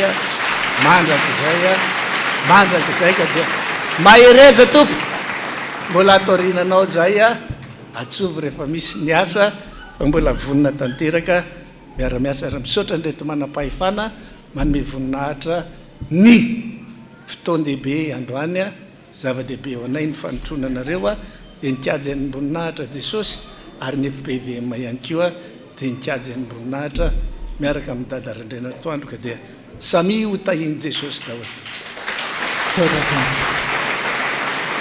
dia misaotra n'Andriamanitra tsika noho izany fitiavany sy ny famindram-pony zany misaotra ihany koa ny vice président ny FPVM pasteur Iraka Rakotoartina zay nandray anjara fitenenana teo zao dia tonga eo amin'ny programma manaraka tsika dia misy famotinana ny tantara ny fa 10 taona nampitandrina ny ray aman-dreny dia mangataka ny tompon'anjara amin'izany mba hitsangana avy hatrany pasteur Michel Ralbert misaotra tompoko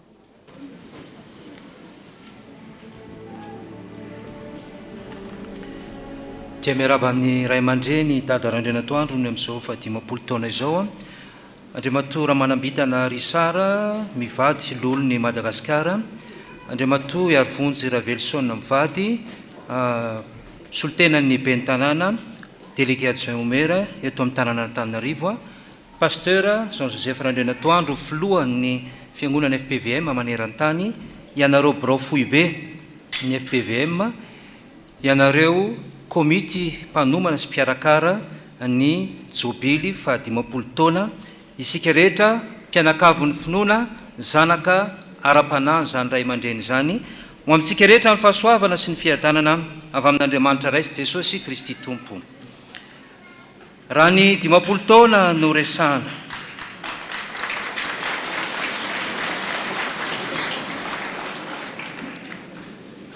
raha ny 10 taona no resahana lava ny tetezana hoy ny ray aman-drenitsika teo ny vice président ny fiangonana ary izany 10 taona zay ny lalovana misy tamintsika tsy niaina tao anatin'ny 10 taona fa mbola zandriny fa zao ray aman-drenitsika zao kosa dia nandalo an'izany 10 taona nanompona an'Andriamanitra ny atsika mety mbola vitsivitsy ihany ny taona nanompontsika an'Andriamanitra maro zany fa dia nisy ray aman-dreny lehibe nipoirana moa zany araka ny ahitantsika azy ao anatin'ny vidéo ary mbola misy ihany koa moa ilay DVD miaraka amin'ny boky kely iny any amidy 10 sy R1 ho an'izay te hanana an'izany rakitsary ho amin'ny fahatsiarovana ny taon Jobily fa 10 satria ny taon Jobily fa 10 zany Jobily voalohany zany araka ny soratra masina dia zany ny ray aman-dreny lehibe nipoirany dada Randrianantoandro Josepha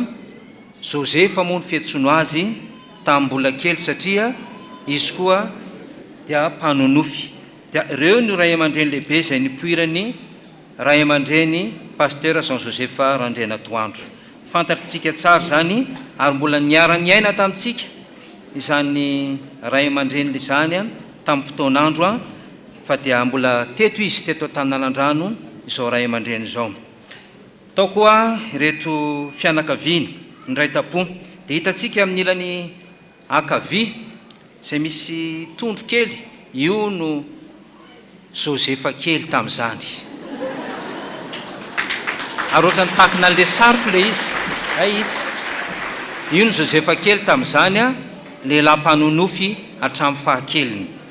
Zany no ray aman-drenitsika tamin'izany. Amin'ny maha-pasteur azy, amin'ny maha-mpitandrina azy dia hoy ny soratra masina hoe ny mpitandrina dia manambady tokana. Noho izany tamin'ny 9 aogositra 2790 dia nandray ny fanamasinana ny fanambadiana izy tany amin'ny FPVM Ambohidratrimo Fiavozana Marovantana. Nanorona tokantrano teo anatrehan'Andriamanitra tahaka ny mpino rehetra ihany koa.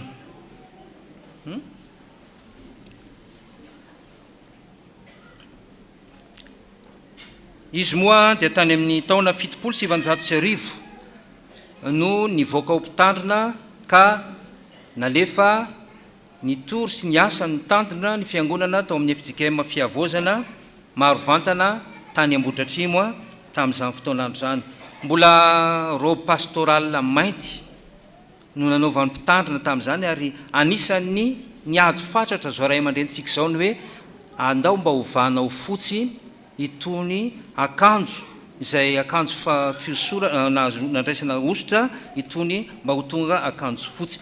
Io hitatsika amin'ny sary io ny vady ny ray aman-dreny lehibe tao Andravoahangy fivavahana pasteur Raberinja tamin'izany fotoan'andro zany dia mety tamintsika misy tsy mbola nahita moa fa dia ho ampatsahivina reo kosa manoloana azy nandray azy tao Andravoahangy fivavahana nandray ny Dada mivady mianakavy tao Andravoahangy fivavahana ary nitondra ny fiangonana tamin'ny 4 Jolay 770 tao Andravoahangy fivavahana Dada Jean Joseph Randrianantoandro. Tamin'izany moa mbola pasteur no etsotsika azy fa mbola tsy dada izy tamin'izany fa zao izy vao tena dadany.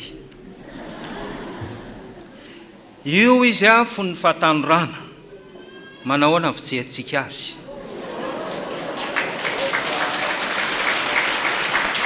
Nianatra ny teolojia tao Ambatomanga izy tamin'izany fotoana andro izany. Dia io izy no nanao mariazy voalohany, nanamasina mariazy voalohany tao Andravoahangy fivavahana. Reto kosa ny firalahin'ny mpitandrina hitatsika eo voambony ao Dada Randrianantoandro, eo akaikaiky eo ihany koa ny pasteur Andriamanjato Richard. Eo voambony ao hitatsika amin'ny larana fahatelo. Fantatritsika ihany ve le dadantsika sa tsy fantatra? Fantatra ihany izy na tanora kely na mbola kely na izao aza dia fantatritsika hatrany zany dady zany. Reo izy hitatsika amin'ny sary reo. Ilaitsika ny mirakitra an'izany an-tsary ary nitehirizina ny anatin'ny rakitsary zany any amin'ny DVD ihany mba hiarahantsika rehetra manana izany. Reto indray ny fianakaviana mbola hitatsika teo bebe tamin'izany fotoan'andro zany. Izy moa mbola niara-niaina tamintsika teto Tanànandrano tamintsika nidina teto ary reo ny fianakaviana izay nisy ny ray tapoa ny zanakanabavy ny zanadralahy sy ny sisa dia niaraka teo daholo iarahantsika mahita ary azontsika mbola tehirizina zany amin'ny rakitsary sy ny boky kely izay miaraka aminy any anatin'ny DVD. Izao ndray kosa ny katekomena voalohany no raisy ny pasteur Randrianantoandro tao Andravoahangy fivavahana. Asa raha mbola misy ato zao zoan'ny katekomena no raisina voalohany zany tamin'izany fotoan'andro zany. Dia nisy fotoana moa nanatanterahantsika fotoana tsingeritaona fahafolo nampitandrina azy taondra vanky fivavahana tany Antsahamanitra tamin'izany fotoana zany no niarahantsika mbola tanora eritreriny ihany zany ray aman-drenitsika zany ary tsy niova firy tamin'io izy endrika hitanareo io fa io ihany le hitanareo tamin'izany dia mbola io ihany izy androany. Reto ny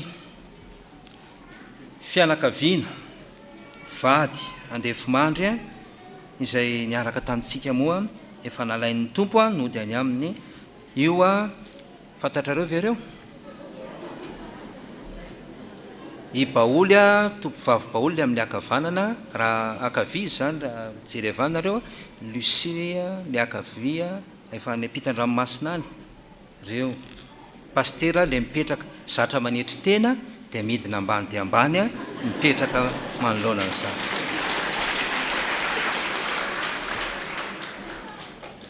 Io lay tandindona hoentsika foana hoe ny azo fijaliana izay lanjany zany ray aman-dreny zany dia ny fanilo manazava hoentin'ny mamalala tamin'ny fanosorana izay rehetrarehetra ositra no raisina tamin'ny tompo.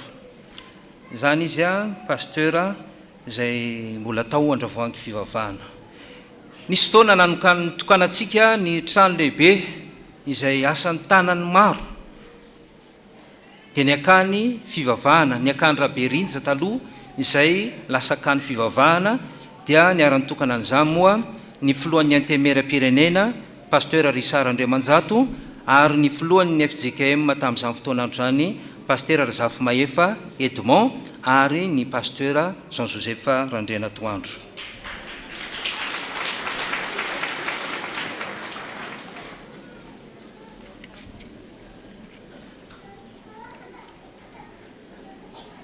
Io dia anisan'ny fanamarihana ihany koa zany tsingeritaona fahafolo zany dia tazantsika eo pasteur sy pasteur kely ozy izytsika tamin'izany moa pasteur Nirina Rakoto Nirina Soa Hubert mpanampy ny ray aman-drenitsika fony tao andravoangy fivavahana. Maromaro amintsika koa mantsy nitonga eto izay antokopira sy izay rehetra niara-ny asa tamin'ny pasteur tany andravoangy fivavahana isaorana antsika manatrika etona ao anatin'izao taon'ny Jobily fa 50 izao. Dia efa hitantsika ihany reny sary io moa tao amin'ny akany ny Raberinja tamin'ny fotoanandro fanokanana mpiandry sa le tany Tomasiny io nanokanana andray aman-dreny ho iraka.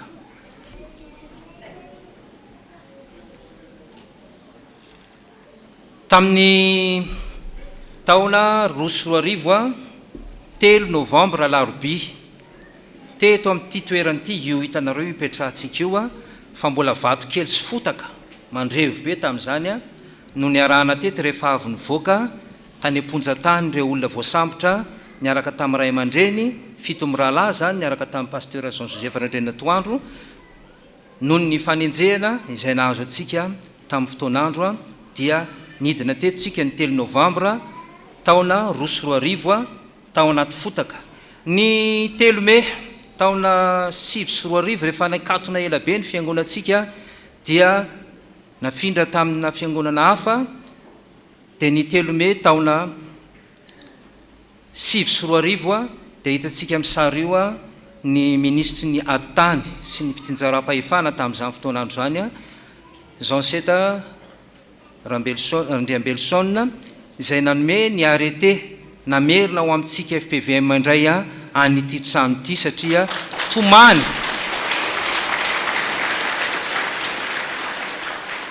tomany toloko rehefa nesorona tamintsika ny trano ary tsy navela niditra tato intsony ny FPVM fa rehefa tonga kosa zany fotoana zany dia nisokatra somatsara satria na dia teo aza ny fikasana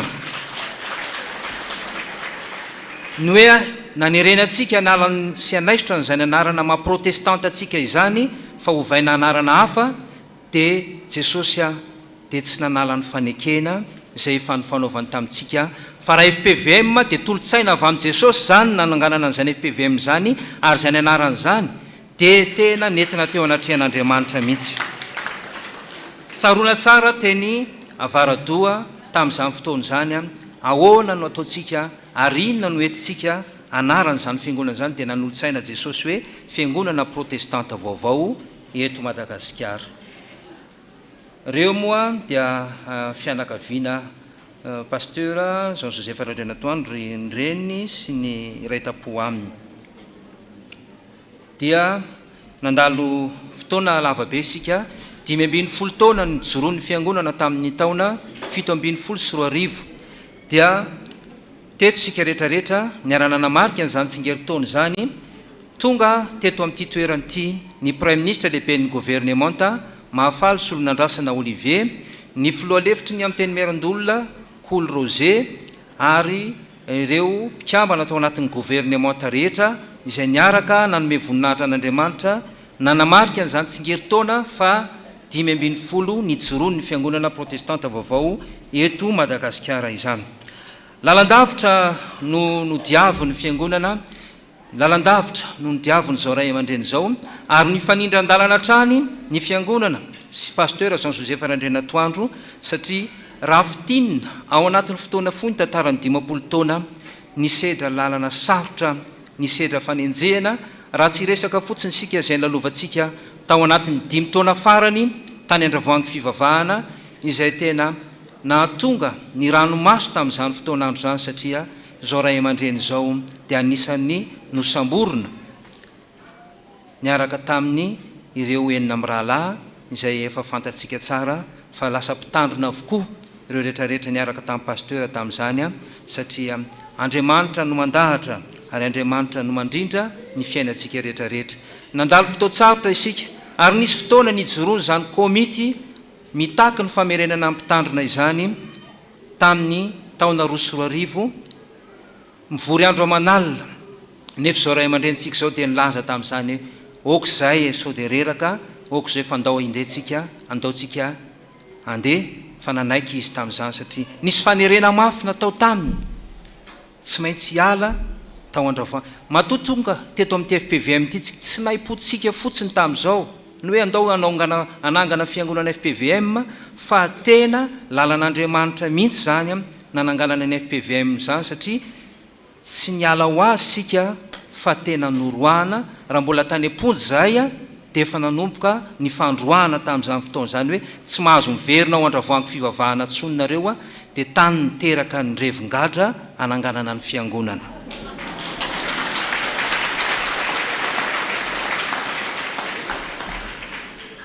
Ny orona ary tafatsangana zao fiangonana zao na dia tao anatin'ny sarotra aza fiangonana tsy miankina satria tsisy dabily nekinana fa dia azo natambatambatra ny arahantsika niaritra zany ary zay tsy nafoizany dadan'ilay hira le 20 taona niny hoe fararano fiotazana fa miaritra fitsapana foana tsika mandrakitiny androany na 50 taona aza dia mbola fararano fiotazana foana satria tena nitahiry tantara lehibe ho atsika sy ny fiangonana izany hira izany dia tsy foiny zany ary tena maminy tokoa zany zany ankasitrahantsika ny tompo zay rehetrarehetra nataony. Lava ny tantara raha 50 taona ny fotoanantsika koa nefa manapetra fa raha tia andalina ny tantara ianao dia misy DVD any misy boky kely any ano misy ny rakitsary rehetrarehetra izay niaina zany ray aman-drenitsika nandritra ny 50 taona zany fa dia isorana antsika rehetra nanohana n'izao ray aman-dreny zao ary isorana antsika rehetrarehetra ny fanotrina misaotra ny reto ray aman-dreny lehibe avy amin'ny fitondram-panjakana ireto ihany koa miaraka manome voninahitra an'Andriamanitra amintsika eto amin'ity toerana ity dia ho an'Andriamanitra irerene ny voninahitra. Amen.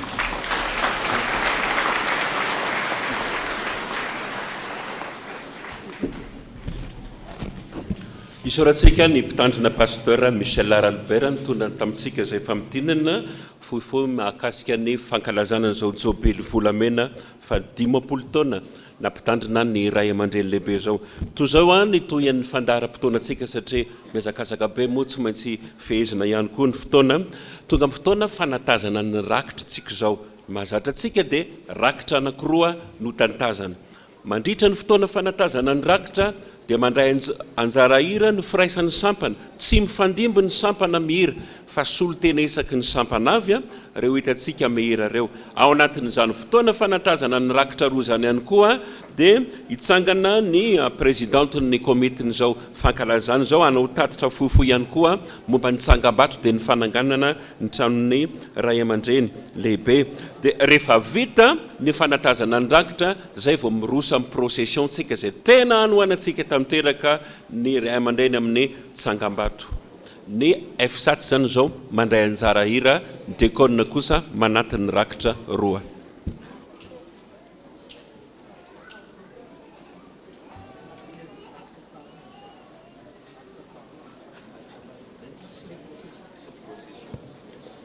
Yani tsiritsofina omenana eto moa ny rakitra faharoa sy ny procession zany dia atokatsika tanteraka anohanana ny zao dada malalatsika zao. Manova tompoka fa zany no hitahina atsika rehetra.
Mate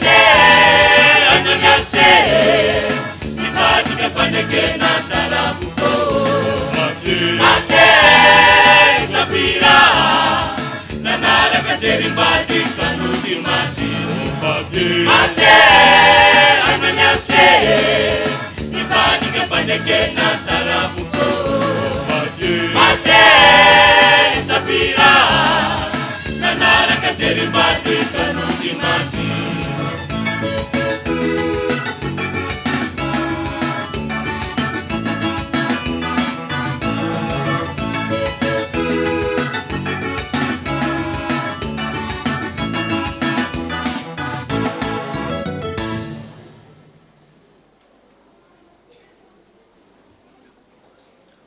misy fanamariana eto ny amin'ny mahafotoan-dehibe ny fotoanandroany moa be dia be tsika no miazakazaka manao rakim-pisaorana sy voandy manatitra fahafolo-karena fa noho ny amin'ny fandaminana dia tsy ovakiny eto androany reny fa azo tsika rahana tsara kosa amin'ny radiotsika ny radio Fiotajatsoa manomboka ny raha-pitso misaotra tompoko zao dia mangataka ny présidenteny fananganana tsika taty fara amin'izay fomba tsotra amatarana azy moa anao tatitra amintsika momba ny tsangam-batony zany fa 10 taona ny ray aman-dreny nampitandrina azy zany.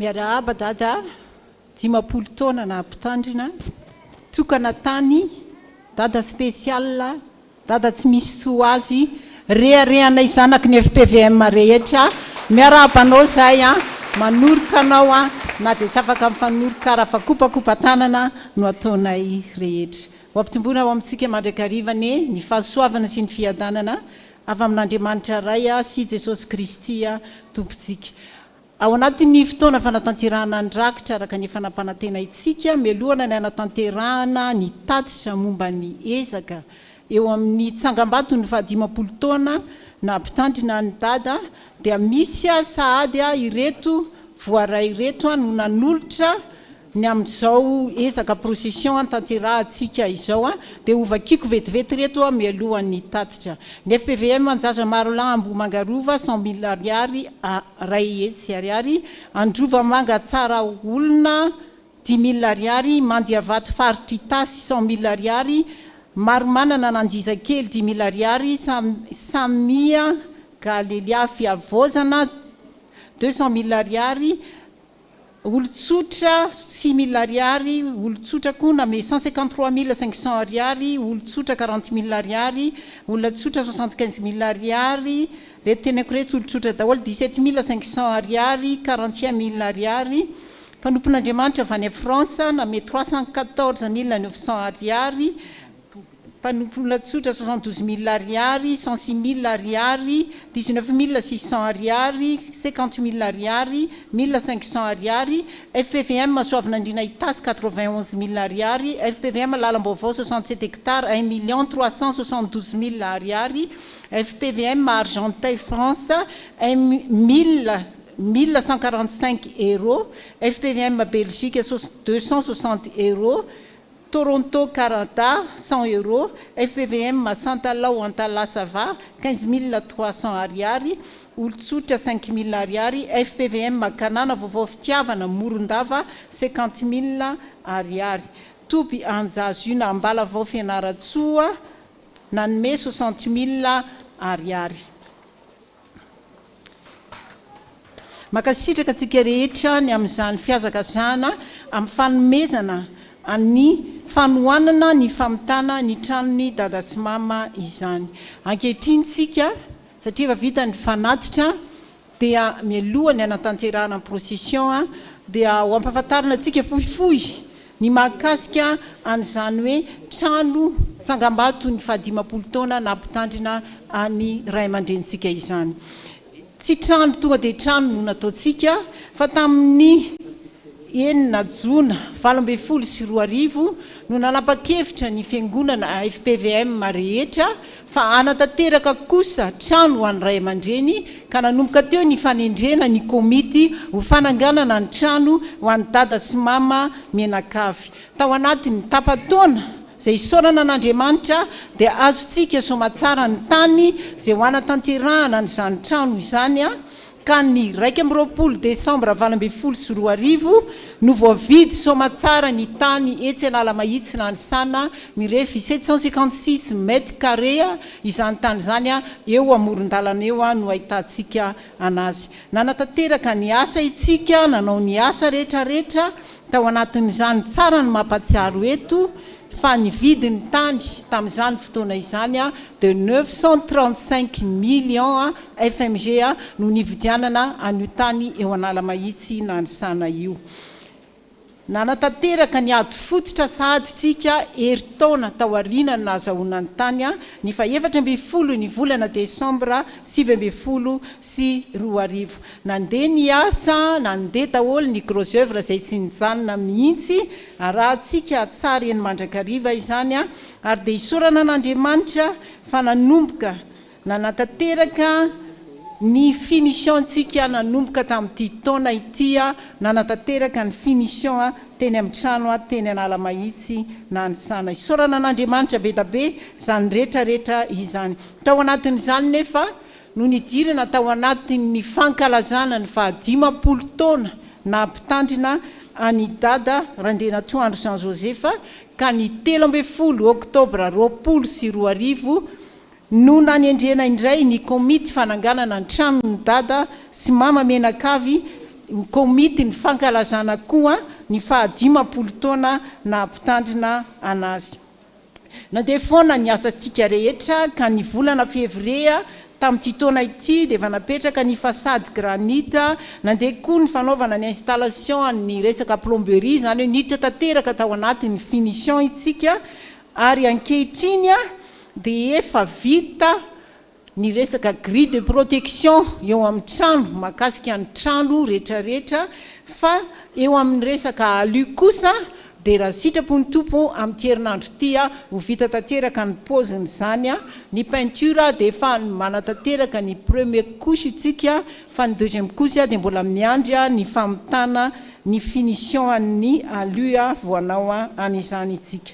Tsara zany no mampafantatra atsika ka mbola betsaka miandry fa efa be lavitra mihoatra noho izay kosa no efa vitatsika raha teo amin'ny trano reto ray aman-drentsika ireto. Noho izany ry zanaky ny FPVM rehetra manerana n'izao tontolo izao itsika rehetra zanaky dada sy mama na ato anatin'ny sany FPVM na tsy ato anatin'ny sany FPVM tsika rehetra ankehitriny andeha hiara entana andeha hifanometanana fa kely sisa no tantirahana ao anatin'ny finition an'izao trano ray aman-drentsika izao dia ao ny appareil sanitaire rehetrarehetra ao ny resaka momba ny électricité ny jiro na ny fil na ny prise ny interrupteur ny parking na mbola tsy vitatsika eo any koa ny momba ny vavahady ny momba ny sécurité ny ambony tamboho rehetrarehetra eny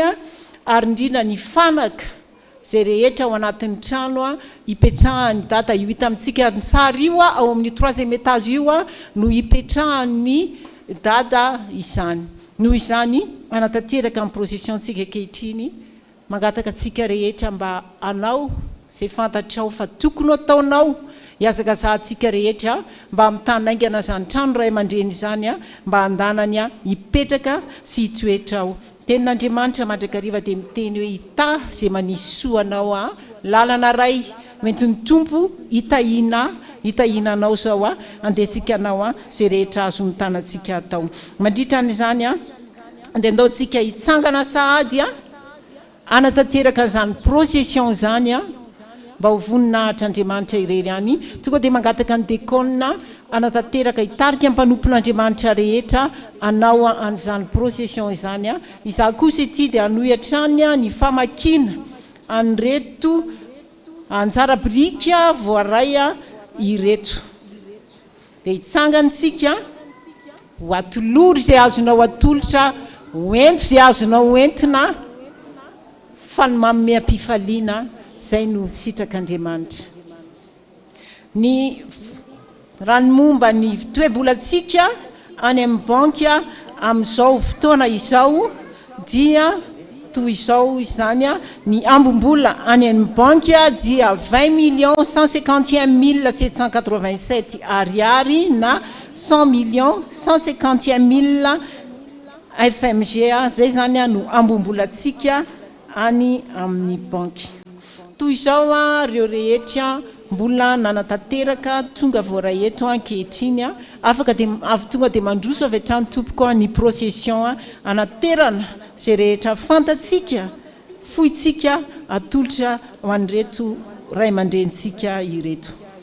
Avy amin'ny FPVM Toulouse France, fête des pères ho an'ny Dada 900,000 ariary ary tranon'ny Dada Menakavy 1,300,000 ariary 2,200,000 ariary ny fitambarany.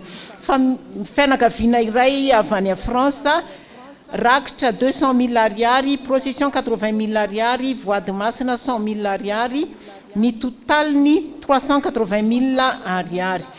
Avy amin'ny mpanompon'Andriamanitra ray any France vola 2 millions FMG, 1 million de francs ho an'ny tranon'ny Dada, 500,000 francs ho an'ny pasteur sahirana any ambanivohitra, 500,000 francs ho an'ny mahantra. Toy izay reo voaray teto androany manaraka eo foana moa ny famakina an'izany ezaka vitantsika rehetra izany. Fa ankoatran'izay dia misy anito DVD zay mirakitra ny tantara ny 10 taona nampitandrina any Dada ito. Hitantsika ato manomboka tamin'ny Dada mbola kely i Dada teo amin'ny fahatanorany, Dada tany amin'ny fianarana ho mpitandrina, tantarandrehetrarehetra nofitinina. Raha atao anatin'ny DVD tsy ho vita fa zany hoe tena nofitinina mihitsy ny 10 taona nampitandrina anazy miaraka amin'ity boky kely ity zay album kely mirakitra tsara koa na mitinana an'izany 10 taona nolalovan'ny Dada izany. Izy ity dia ho amidy amintsika rehetra amin'ny vidiny 15,000 ariary no ivarotana anazy ary efa azotsika alaina, azotsika jifaina ity DVD ity dia manentana antsika rehetra fa tantara tsara ho tehirizina, tsara ananana mba hitoetra mandrakariva ho any amintsika rehetra izany tantara izany. Toy izay ny famitinana tsotsotra fohifohy ny momba ny ezaka trano zay nataontsika ho an'ireo ray aman-drentsika ireo etsy anala mahitsy nanisana, trano zay misy rihana anaky 3, misy appartement rihana voalohany sy faharoa dia misy appartement anankiroa avy ary ny any amin'ny 3e étage dia misy ny terasy ngedabe. Ny surface bâtie ny toerana nananganana n'izany trano zany dia 320 mètres carrés fa ny total ny surface ny terrain no 756 mètres carrés. Misaotra ny tompontsika, misaotra antsika rehetra sahady ny amin'izay rehetra efa nataontsika sy mbola ho ataontsika eo amin'ny famitana ny trano ny ray aman-drentsika. Ny faniriana ho vitaingana, ho vita soa, ho vita tsara tahaka an'izao hitantsika izao amin'ny fotoana manaraka tahaka an'izao indray dia ny fitokanana ny trano no tanterahantsika rehetra, erahantsika mifaly, erahantsika mitotorebika. Eto ampamaranana ny komity ny fankalazana ny 10 taona nampitandrina ny Dada nanana faniriana be da be ao anatin'izao ivony izao ny anatanteraka zavatra betsaka, zavatra lehibe fa noho ny amehana ara-pahasalamana zay misy dia izao no tanterahantsika dia ny fanomezam-boninahitra an'Andriamanitra ny fotoana rehetra androany ka dia mino izahay fa faly itsika, faly Dada ny amin'izay rehetra ho vita androany fa raha sitrapony tompo amin'ny famaranana raha tsisy tsony ny amehana ara-pahasalamana dia ho amin'ny endrika hafa no entintsika hiderana an'Andriamanitra, ankalazana an'Andriamanitra. Voninahitra ne dia ho an'Andriamanitra irery ihany. Misaotra tompoko.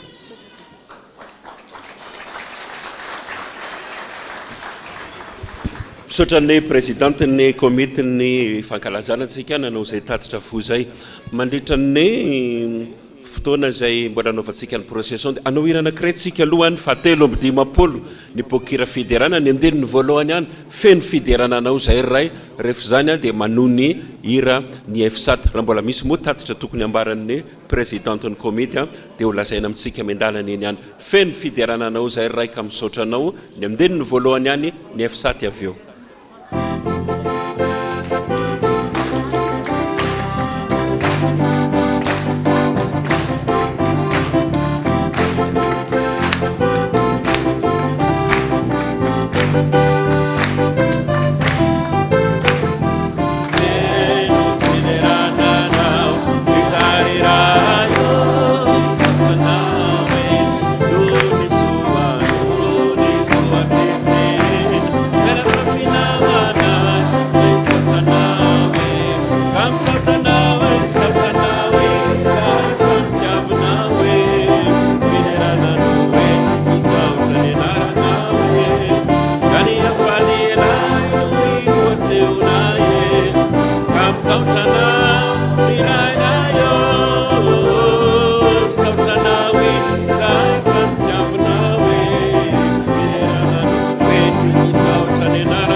alohan'ny andraisan'ny efisady anjara manana zanaka be dia be dada any amin'ny faritra any dia izy orona tsara izay hoarahantsika ihany koa avy any amin'ireo solotena any amin'ny faritra fiarabanany dada amin'izao Jobily lehibe sy amin'izao fetiny ray izao.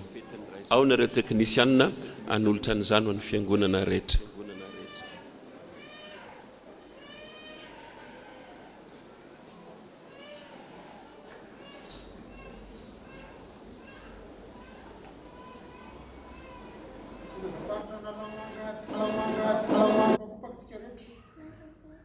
Raban'ny Dada Randrianantoandro natratran'ny fahadimapolo taona amin'ny fanimpolo dia mirary soanao mbola aritra sy ateza ny fatanindranao dia ndraiky ny voromahery mba miraritra io izay mpitandrina rehetra mba ho feno dimapolo taona amin'ny fanimpolo otranao dia ny FPVM ray manontolo dia mirary soa amin'ny fetiny raika io dia bon fety papatsika rehetra.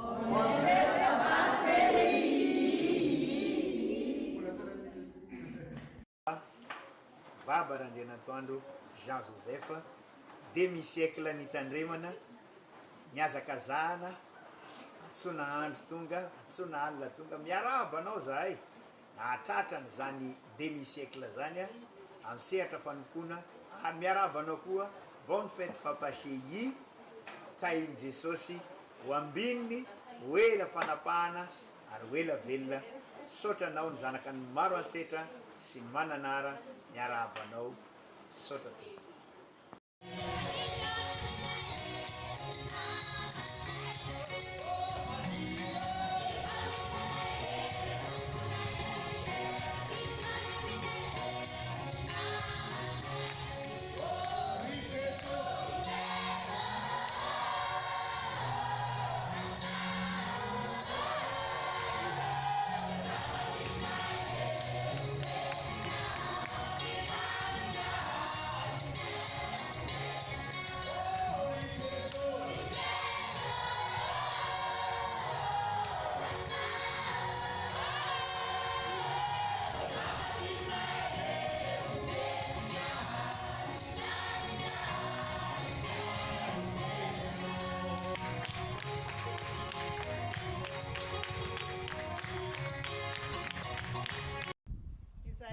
Fiangonana eto amin'ny Seychelles FPVM Seychelles dia faly miarabany rehetrarehetra amin'izao fetiny ray izao tompony ombany ray rehetrarehetra mehery sy tanjaka mandrakariva dia miaraba indrindra ny pasteur ray aman-drenitsika Dada Jean Joseph Randrianantoandro tratran'izao taon'ny Jobily izao miaraba anao dada bisou dia tompony ombanao hatrany zay anohana anao foana amin'ny asa sy ny adidy etsoroanao ary hivavaka ho anao foana zay dia manasanao koa rehefa tonga ny fotoana ny vakansa dia tongava aty Seychelles fa tsara be ny tanàna aty dia sady anangana ny fiangonana amin'ny ara-panjakantsika voninahitra Jesosy rery ihany miarahaba tompoko tahiny Jesosy tompoko voninahitra ho an'i Jesosy Kristy rery ihany bye bye.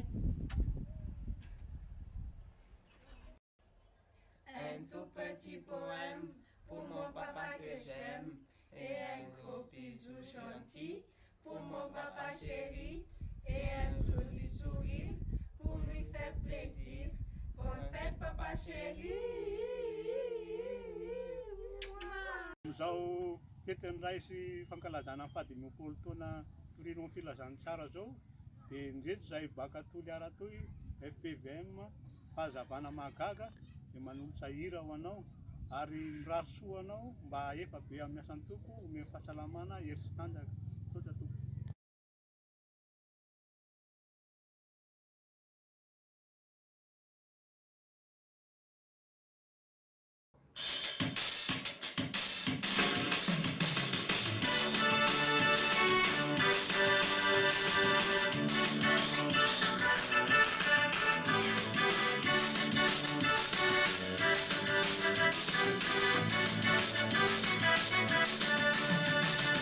Baba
Amin'ny anarany sodaparitra Analamanga avaratra ndraiky zay efatra menandà ampiamanao amin'ny bureau sodaparitra Analamanga avaratra enky miara vonadada ary falo tahakanao koa manao fiarahamonanao amin'izao fetiny ray zao dia misy firarintso ho anao tondreky mba ray mandrakizay ho zay soten'Andriamanitra ray fefa nofinitiny asy malala masiny anao ary etiny ka dia manakina ny fiarahamonanao zay mirary atratra ny fetin'ray mitsingerina tendray ka dia Andriamanitra ray tsika amin'ny alalan'i Jesosy hitantananao amin'ny tanatavana famarinana ametrakanao ambany sandry mahery ary dia rehefa namasina fanahy mahery koa amin'ny sainfina manakariva dia ho lehilahy mahery ianao amin'ny finoanan'i Jesosy ary dia ao amarin'i Jesosy dia tsika voalazaka fa raha iny aloha dia ahita ny finaran'Andriamanitra noho izany amin'ny fetindray zany dia mba tsy navimbona zay na mitady hoe misy cadeau atolotranao fa mba misy vola ao tetikolo sodaparitra Analamanga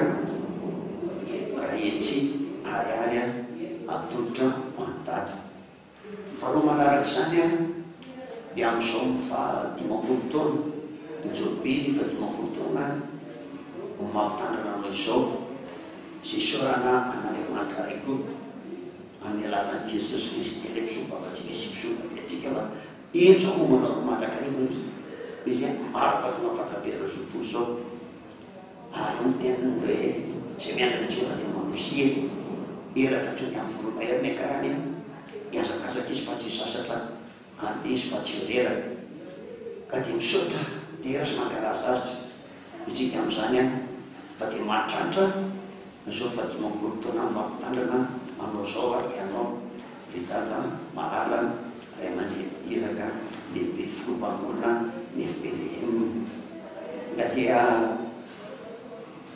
manaritra hafaliana sy aravona aminao izay amin'izany fitantanan'i Jesosy anao izany ary dia mirary enjerin'i Jehovah tompo manodidina anao fana mba zavatra avy an-danitra mbany zavatra avy any an-danitra ary izy andravaka anao mandrakariva raha soany ary amin'ny lalana izy nabanao na amin'ny toera zay misy anao dia latsaka dafa-mahazomain-danitra antorana ampoika andevina zay mitiasanay mandeha manesa satana manjonjo sy manalokaloka anao eka dia efa be amin'ny asa famponan'i Jesosy ka dia izy rehefa nyteny aoka matoka amin'ny fahafanesinanao dia makaosatry bolanitra ny fiaina misy tsakabato Jesosy azafady tsy Jesosy ata fa hoe misy tsakabato inanindra atao mikasika an'izany fahadilomampolo taona mampitandrina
sotra ry tompo voninahitra ne ho an'Andriamanitra any amin'ny avo indrindra alleluia masina masina masina Jehova tompony maro enika ny voninahina ny tany rehetra amen mahazo toerana ianareo rehetra tompoko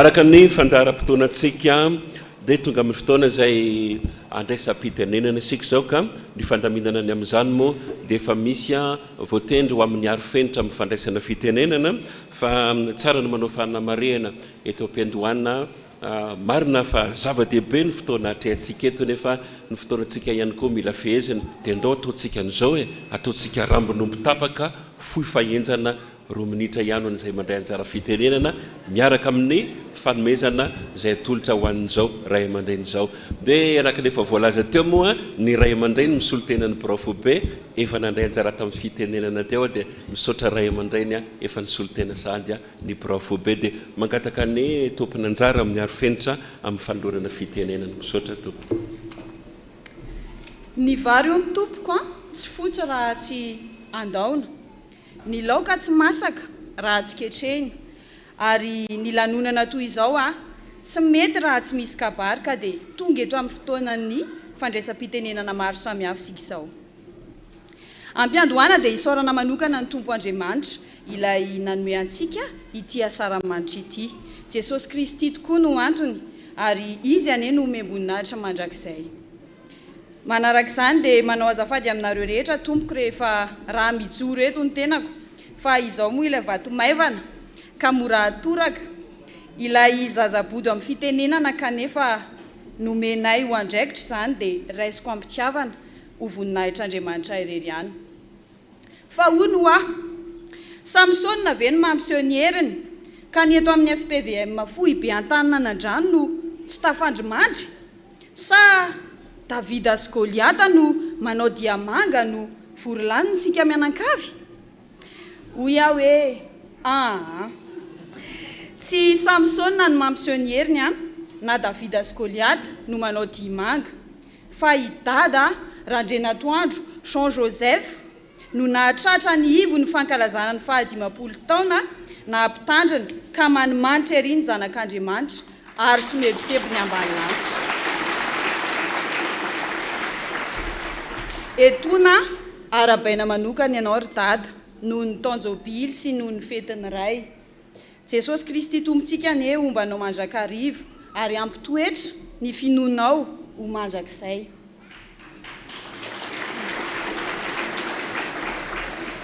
Arabaina ihany koa isika rehetra manatrika na miaino na mijery amin'ny fifandraisan-davitra isan-karazany, eny hatrany ambany ravikazo rehetra any.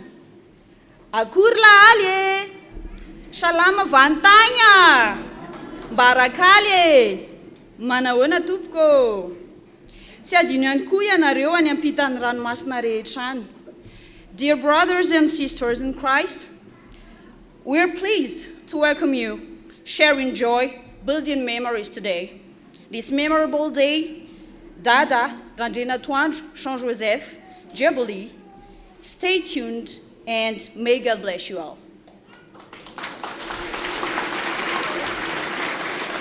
Chers frères et sœurs en Jésus, que la paix du Seigneur soit avec vous. Partageons ensemble ce bonheur et cette joie avec notre Dada Randrianantoandro Jean Joseph en ce jour de célébration. Soyez bénis et n'oubliez pas, Jésus vous aime. Toy izao ary ny filaharan'ireo solotena andray anjara fitenenana.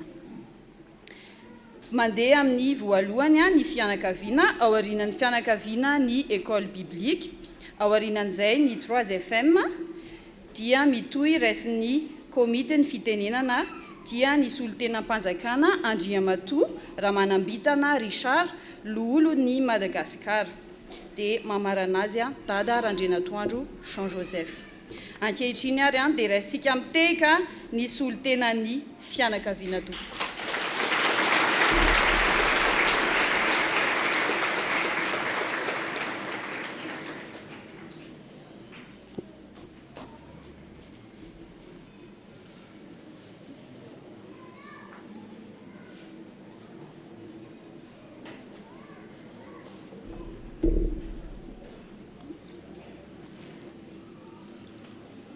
Ampitomboana mandrakariva amintsika ny ry havana amin'ny fahasoavana sy ny fiadanana avy amin'Andriamanitra ray sy Jesosy Kristy Tompo. Andro lehibe androany, mitodika manokana aminao zay Dada Pasteur Jean Joseph Randrianantoandro. Dada tokoa ianao ary zoky ara-nofo fa ray iara-panahy. Ny tenin'ny soratra masina zay entiko iara-bananao sy ampahirezako anao dia izay hitantsika ao amin'ny Deutéronomia toko faha-efatra, andininy faha-enina tapany by sy ny andininy faha-fito. Mivaky toy izao amin'ny anaran'i Jesosy Kristy: olona endry sy manan-tsaina tokoa io firenena lehibe io. Fa iza no firenena na dia lehibe aza no mba manana n'Andriamanitra akaiky azy tahaka ny Jehovah Andriamanitra amin'izay rehetra iantsotsika azy. Izany teny izany Dada no entiko mampahiry anao. Fa olona endry sy manan-tsaina tokoa ianao, izay tsy firenena akory taloha, fa ankehitriny efa lasa firenena lehibe, firenena maneran-tany, ary manana zanaka maro amin'ny firenena manerana izao tontolo izao.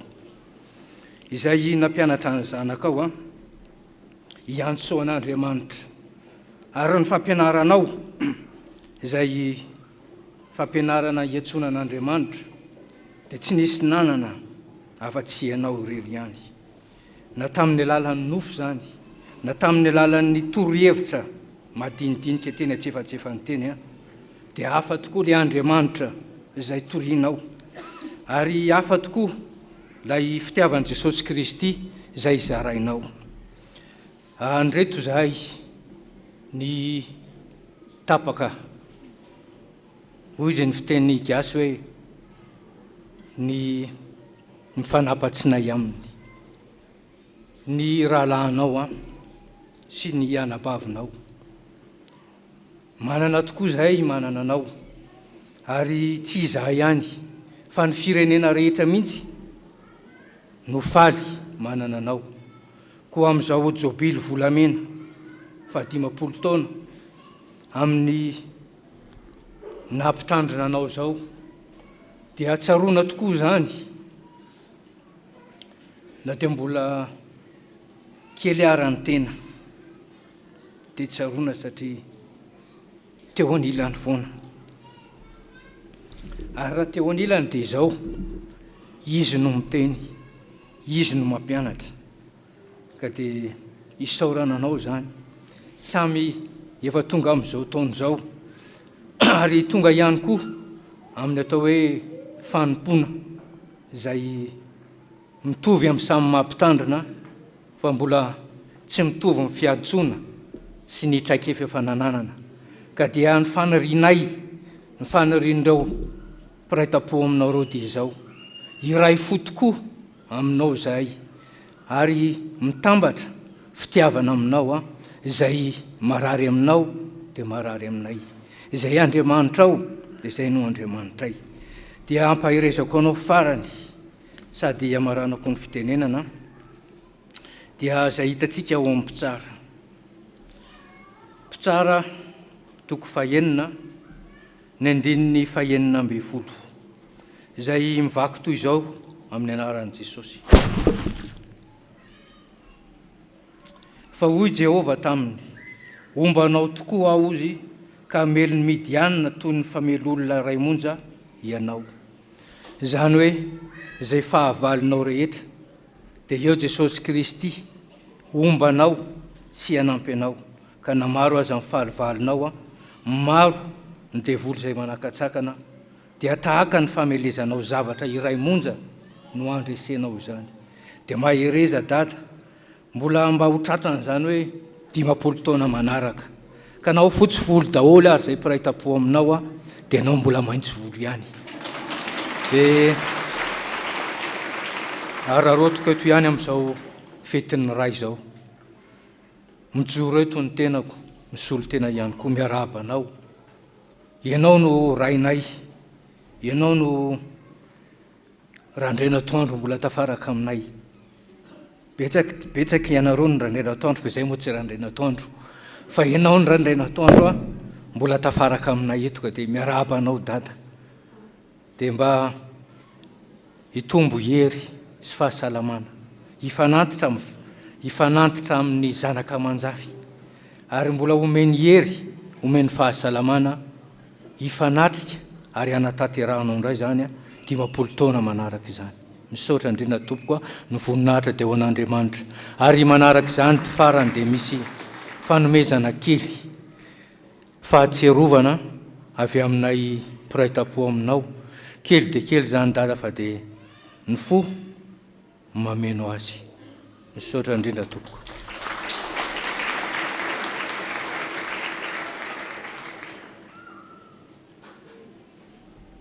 Isaorana manokana ny solontenan'ny fianakaviana nandray ny fitenenana. Ankehitriny dia andray ny solontenany avy ao amin'ny école biblique indray isika amin'ny alalan'ny tehaka mafy be.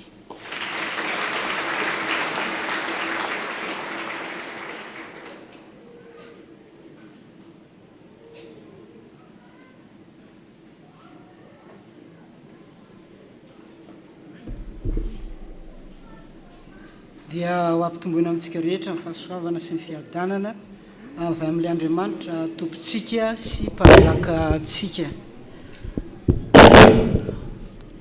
Tsy dia ho lava fiteny satria somary fohifohy koa dia roa minitra raha teo no nomena dia zao hoe fiarabana ho any dada noho ny amin'ny fahatrarana antia androandroany ty amin'ny maha ray anao aloha ary faharoa manarak'izay amin'ny maha ray aman-dreny mpanorona ny fiangonana FPVM maneran-tany ary fahatelo amin'izao Jobily ny fahadimapolo taona nampitandrina anao izao. Raha ny zavatra resahana be dehibe fahatsiarovana n'izany Jobily zany fa ny zava-dehibe dia izao hoe ny mampiavaka ny nanangananao ity FPVM itya sy ny fanofanana tao anatiny dia ny nampianaranao ny mahazava-dehibe ary ambony indrindra izany atao hoe baikon'Andriamanitra ny sitrapon'Andriamanitra mihoatra amin'ny fahalalan'ny olombelona zany. Fa raha ny fahalalana dia be dehibe azo ratovina any amin'ny institut de théologie be dehibe na ny collège théologique be dehibe ary afaka natao tsara izany fa no mibaikin'Andriamanitra taminao dia hoy ianao hoe Jesosy no mitariky ny FPVM ary dia ny théologian'i Jesosy no momeny anao dia izay notarafitsika tao anatin'ny mahafifoazana mahafiangonana ny fifoazana ka mahatonga ny hoe fiangonana protestante vaovao. Zavatsarotra be dehibe no nandehanana tamin'izany aka ho anay sekoly biblika manokana dia fifaliana ho anay ny nanomezanao anay fitokisana hitarika sy hitondra hary anoy izany afatra meny tomponao zany ka nampianarinao anay ihany koa ka dia ny teny tsotra izay ifampahezatsika ary indrindra tolotra ho anao ray aman-dreninay mpitarika anay dia izao tenyny apôstôly Jaona ao amin'ny boky ny fanambarana hoe izay maharesy no ataoko andry eo amin'ny tempolin'Andriamanitra ary tsy ala eo intsony izy ary hosoratako eo amin'ny anaran'Andriamanitra sy ny anarany tanànan'Andriamanitra. Mino aho efa tanteraka zany araka ny torotesy zay rehetra nambara teo ary dia mbola eo aminao ka tsy ala eo aminao mihitsy zany anaran'Andriamanitra velona zany dia hiaraka hanapaka amin'ny tompo ao amin'ny fanjakana eny ianao. Dia mahireza tompoko dia arak'izany moa dia misy fahatsiarovana kely atolotra sekoly biblika kely dia kely fa ny fomameno no fitiavana no andorana azy. Mahireza tompoko samy ho tain'Andriamanitra isika rehetrarehetra. Ankasitrahana manokana ny solotena avy ao amin'ny sekoly biblika nandray ny fitenenana izao dia mangataka ny solotena avy ao amin'ny 3 FM hiakatra ety aloha ary tsenaintsika amin'ny tehaka mafy be ihany koa.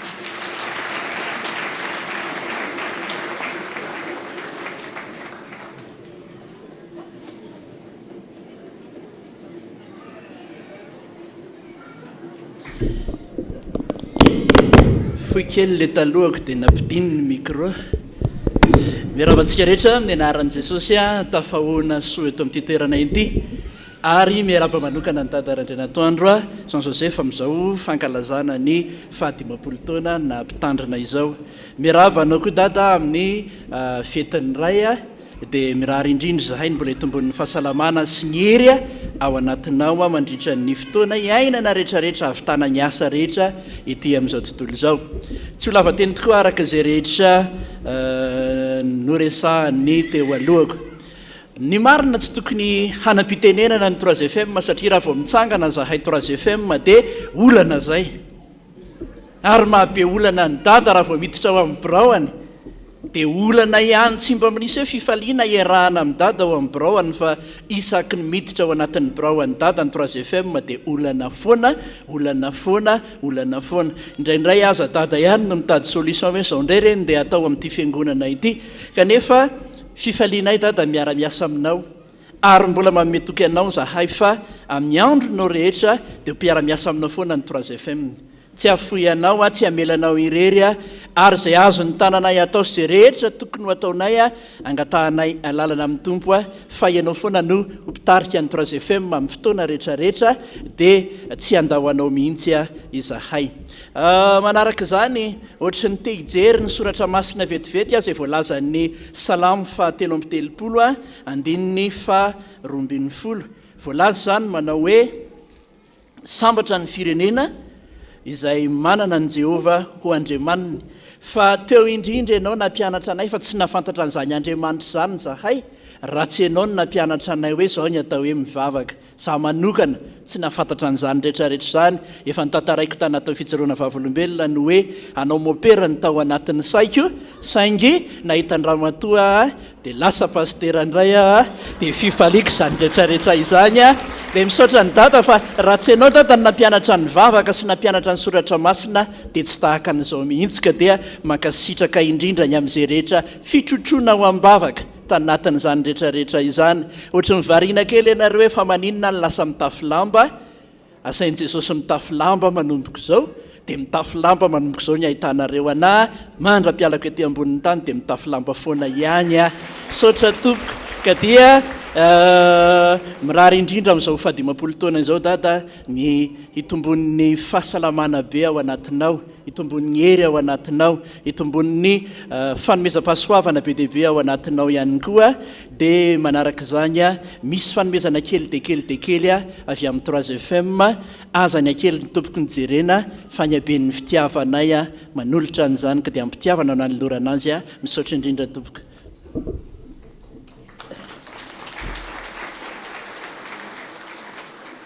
saotra indrindra tompoko manarak'izay dia mangataktsika ny solitenany avy ao amin'ny komity andray fitenenana amin'ny alalan'ny tehaka mafy be no andresantsika azy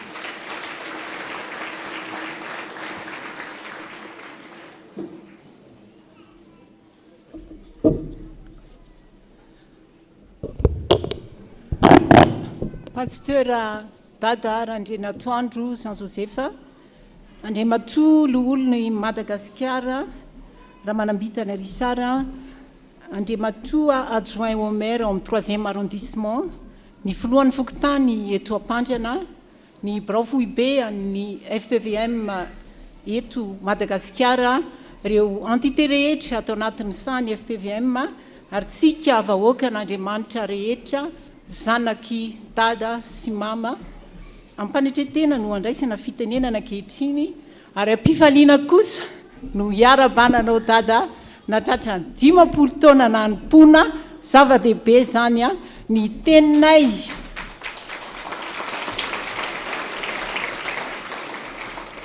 teninay komity izay mitsangana ankehitriny amin'izao fa 10 taona sy amin'izao fête des pères izao dia mirahabanao tsy manana teny betsaka fa ny teny faneva ihany no entinay hiarabananao Dada dia mba hitoetra mandrakizay ao anatin'ny zanaky ny FPVM eo amin'ny tantaran'ny firenena eo amin'ny tantaran'ny fiangonana ane zany tantara no entinao zany ary mba ho modely ho entinay rehetra koa eo amin'ny asa fanompoana na ny fanetretena nanananao na ny fitiavana nanananao na zany hoe Dada tena mihoatra noho ny ray niteraka izany manoloana ny asa lehibe ny tsangam-bato ny fa 10 taona izay nampitandrina anao Dada izay komity ny fankalazana ny fa 10 taona ao anatin'ny ezaka finition dia manolotra mba anjara biriky kely izay atolotray ho amin'izany ezaka famitana ny fa 10 taona nampitandrina izany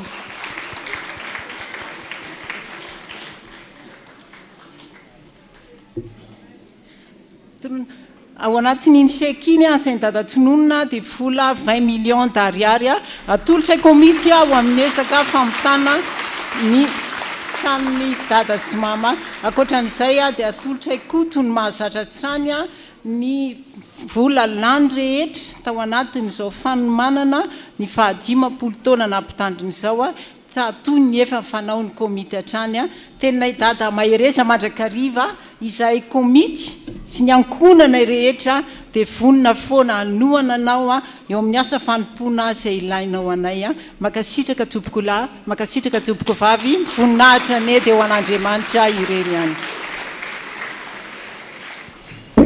Angasitrantsika ny solotenan'ny komity nandray ny fitenenana fampaherezana ho an'ny dada.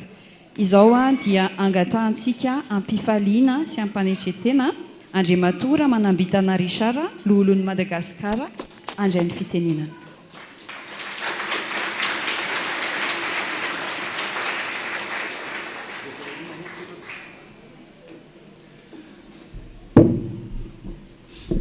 Ny voalohan-teniko dia misaorantsika an'Andriamanitra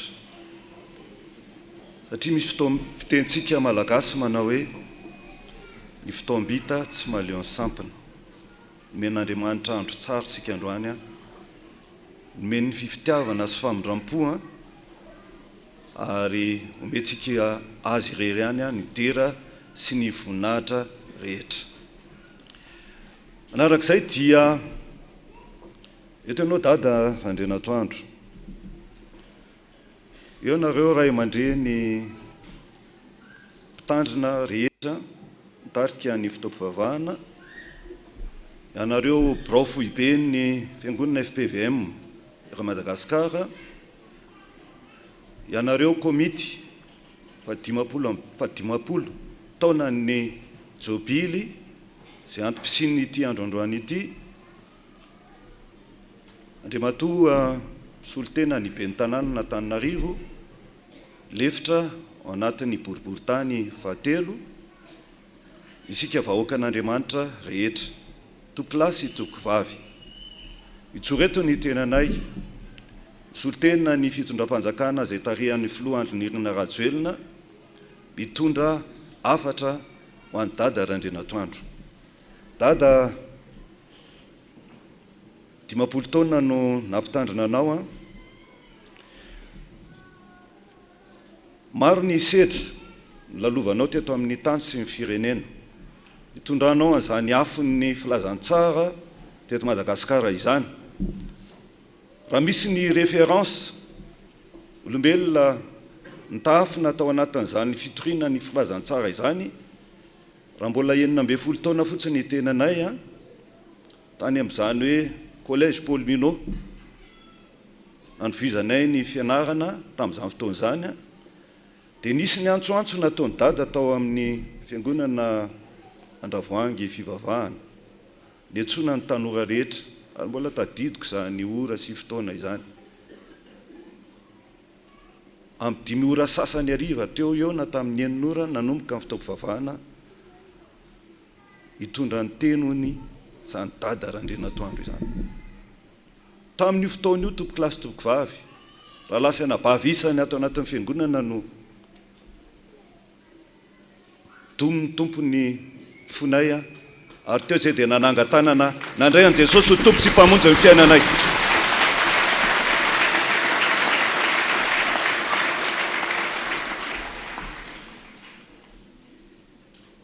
Raha ny fanahy mitoetra ao anatin'izao fiangonana izao taritany ray aman-dreny mpitandrina, raha misy ny référence biblika dia misy olona 3 na 4 na 5 mpaminany tena nalaiko tahaka izay mitoetra ao anatin'izany fanahiny dada Randrianantoandro izany. Rehefa nandalo tao anatin'ny ady sarotra ny zanak'Israely, namakivaky ny ranomasina mena, ary rehefa tafavoaka tao anatin'izany ranomasina mena izany ary ka izoy ny tany Kanana, dia nikomy tamin'ny izany leader de référence izany ny zanak'Israely, ary nanangana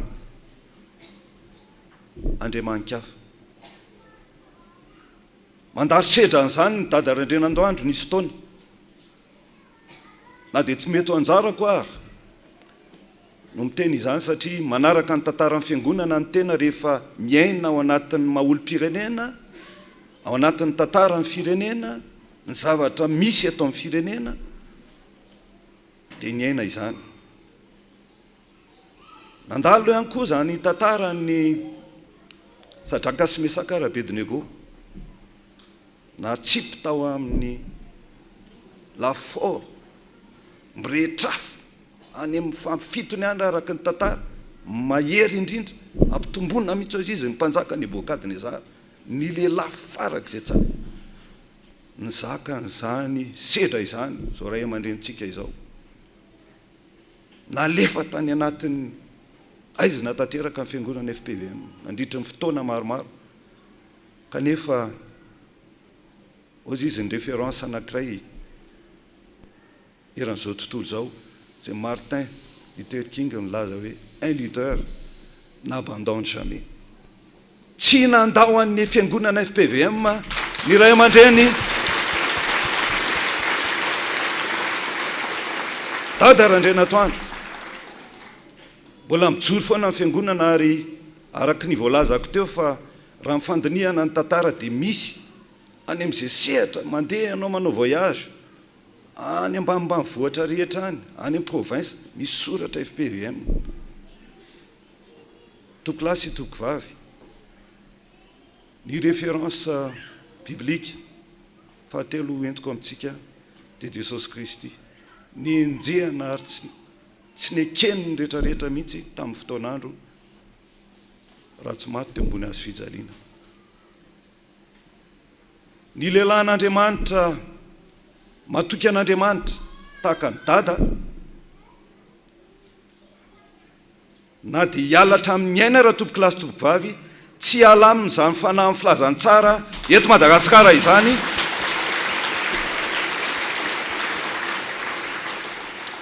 satria lehilahy apiatrak'Andriamanitra amin'ny toerany manokana hitondra amin'ny fifoazam-panahy eto Madagasikara izany Dada Randrianantoandro izany. Ny zavatra afatra vaty amin'ny fitondram-panjakana Dada Randrianantoandro dia ny tenin'Andriamanitra ao amin'ny Salamy 1:9 izay milaza fa satria mahalala ny anarako ianao dia ho fikisako fa ela velona ary ho asehoko anao ny famonjeko. Dada Randrianantoandro dia mahalala ny anaran'Andriamanitra hatramin'ny fakely azy ary isoana manokana ny ray aman-dreny mitandrana Ralibera hoe Josefa kely efa ao amin'izany fitiavana an'Andriamanitra izany, ao amin'izany fanahin'Andriamanitra izany, anofidian'Andriamanitra manokana mihitsy izy hitondra amin'ny fifoazam-panahy eto Madagasikara. 50 taona izao hovikisan'Andriamanitra fa ela velona ianao Dada ary ho asehon'Andriamanitra ho anao sy ny fiangonana FPVM era Madagasikara ny famonjen'Andriamanitra.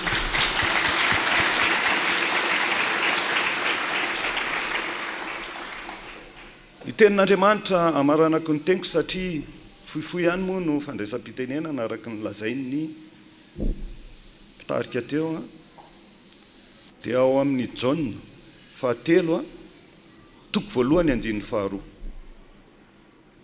Raha afaka manokatra baiboly ianao dia mba sokafy kely. Jaune 3 toko 1:2.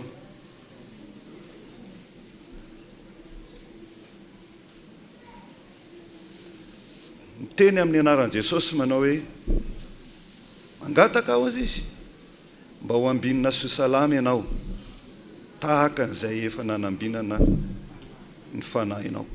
Mangataka olona fiangonana ny tena ihany koa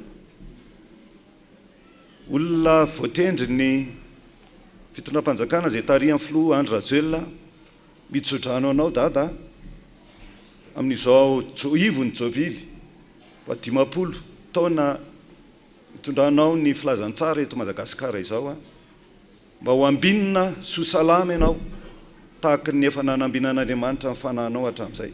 Satria Dada izay mitarika atsika, leader atsika no ambinina soa salama, mino aho fa isika rehetrarehetra vahoaka n'ity FPVM tiky ihany koa ho ambinina soa salama amin'ny zavatra rehetrarehetra toko lahy toko vavy.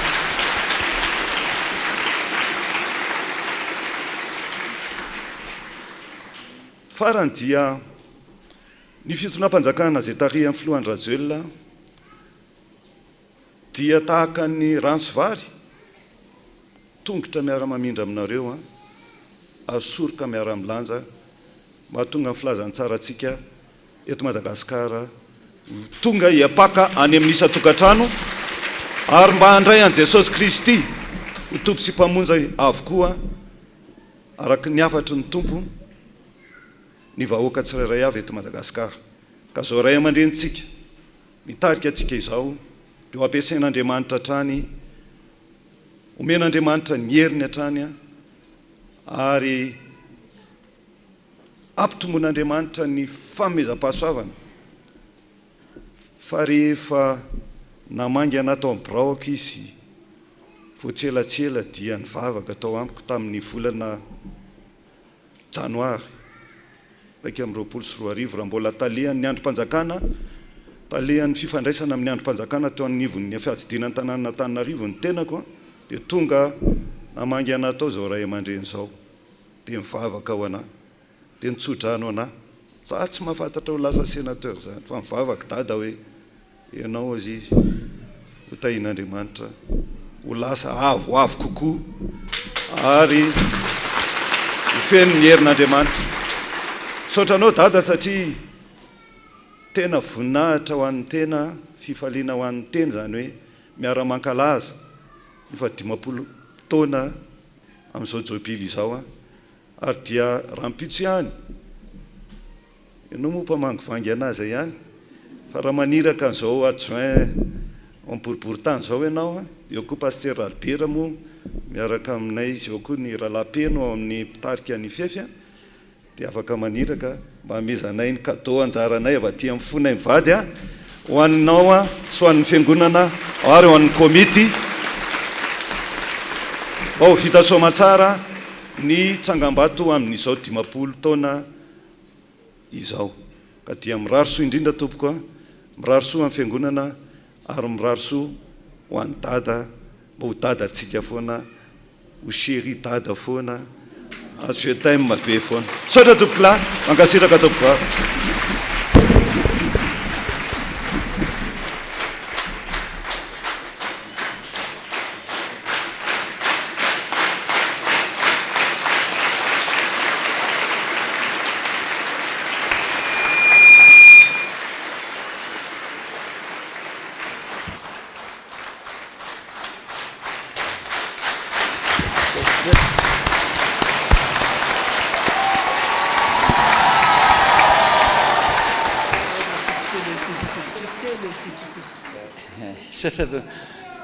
voninahitra ao an'Andriamanitra ririhany amin'izany. Alleluia. Masina, masina, masina Jehovah tompony maro enimpona tany rehetra. Amen. Eny tompoko lava zay fitenenana be debe zay zay sorana atsika rehetrarehetra tonga teto misaotra an'Andriamanitra fizadano zany. Sotra tompoko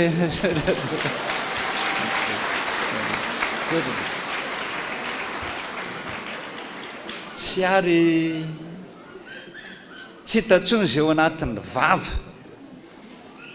tahaka ny tavoangy kely fa misy tantely ny eo am-po be de be mamy de mamy de mamy fa ny vava moana anazy kely ka de sotra daholo tompoko bango takatra olo le rangahy teo zay sotra daholo misotra sotra.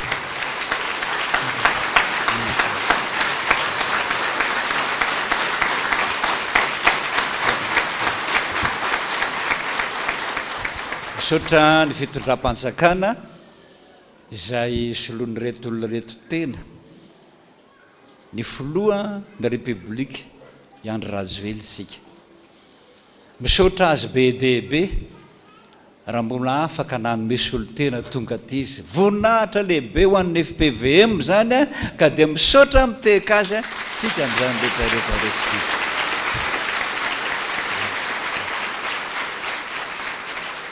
Lazao azy name fotoana eona namiko moa izy rehefa avy any am-pitan-dranomasina ka dia lazaina samatsara eto anatrehana reo fa ny FPVM dia eo anila ny fitondram-panjakana mihitsiny ary isany azo lazaina hoe mpanolotsaina amin'ny zavatra zay mba ilany ahy ary zava-dehibe ny ilany ahy soranazy zany ny FPVM dia isana nampy dia nanampy mihitsy ny fitondram-panjakana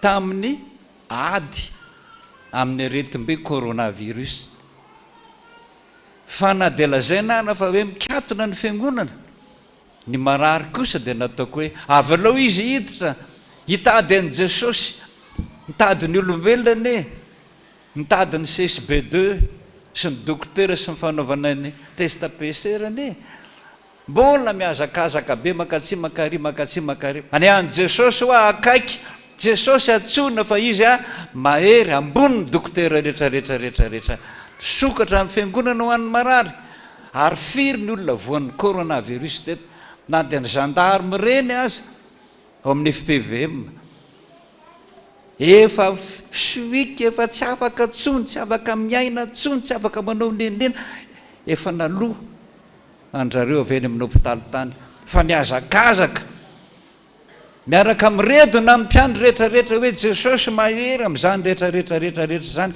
firy mbola ijoro vavolombelona ho anareo dododolo izy voninahitra ho an'ny tompo zany fa mbola sitrana daholo zay niditra tao ambony tao saotra Jesosy dia mbola tahaka izany ihany ny fiaraha-miasa amin'ny fanjakana tompoko ny FPVM tsy manadino ny vavaka isan'andro isan'andro any ao misy cellule de prière mihitsy eo ambony ao isan'andro ho an'ny fitondram-panjakana ho an'ny vahoaka malagasy isoran'Andriamanitra zany fa mamaly izy satria tiantsika sotra ny sénateur loolona raha manambitana teo mpiangona andravoangy daholo reny sotra azy joro vavolombelona izy fa Jesosy zay azo ny hatramin'izay ao anatiny dia mbola ao aminareo mandrakarivo zany mandra-pialanareo ty ambonin'ny tany ity ary misondrota any amin'izay ambony indrindra sotra tompoko salama soma tsara daholo faly aho fa daholo misy olo tena mpanjakana ao ianareo zay avy atsy amin'ny 3e arrondissement zay raha tsy disa sotra tompoko zava-dehibe zay indrindra fa mifoky tany zay eto aminay isan'andro miaraka aminay isan'andro mahitanay isan'andro dia tondonina isan'andro misaotra daholo hoe tsy hita zay azo lazana amin'izany fa dia ao am-po be dehibe tompo fa Andriamanitra ny fiadanana anampy tsika dododoly mba ho salama soma tsara ambinon'Andriamanitra amin'izay rehetra atao itsika menakavy ny farany dia misaotra ny fiangonana rehetrarehetra mahatsiaro an'izany dada ny mandalo ihany dada mandalo ihany olombelona maty daholo ary tsy maintsy maty daholo mbola ho avy ny itenenan'ny tompo an'izany tsy maintsy misy zany fa araka ny teny izay efa nomeny ny komity teo manao hoe misy teo hotsarovana hoana misy teo hotsarovana izy zay mo ampitoetra azy mandrakizay tsy dada korona hoe tsy ho foaty mandrakizay ny olona tsy maintsy maty fa nampianariko anareo ho ampitoerin'Andriamanitra ho aminao dia tena hitsimoka sy mamoa be dehibe mihitsy zany ho an'ny malagasy rehetra satria tsy mahity vitsim-panany zany rehetrarehetra zany indrindra na dia hatrany ampitan-dranomasina ary reo vazaha marobe ireo na metra-panontaniana hoe fa tena miteny amin'ny nofo ve Andriamanitra mily ho lasa dala mieritreritra an'izany hoe fa ohatrany zazakely ve zao Andriamanitra zao Jesosy tompoko tena milaza mihitsy hoe sakaiza tsy ataoko hoe mpanompontsononareo fa sakaiza zavatra rehetrarehetrarehetra reko any an-tanitrano izy ambarako aminareo daholo zany ny zany arena lehibe zany ho an'ny malagasy amin'ny firenena ary zay manaiky tokoa fa taritin'Andriamanitra amin'ny nofo dia ho hitanao fa tanteraka avokoa zavatra iridy. Koa ankehitriny ry havana dia anapaka gâteau isika. Tandrema fa misy hafa mirehitra eo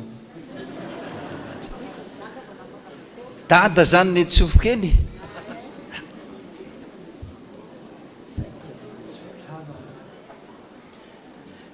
Sao tsika tonga amin'ny fotoana anapahana ny gâteau 10 taona hitsangana daholo tsika sady hira hitehaka mafy be arabaina tratry ny 10 taona nanompoana Dada sady fety de père.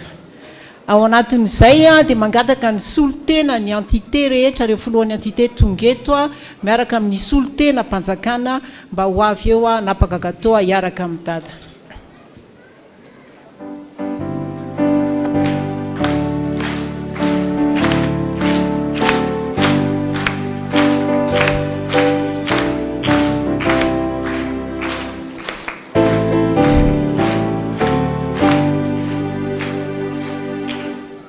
Happy birthday to you. Happy birthday to you.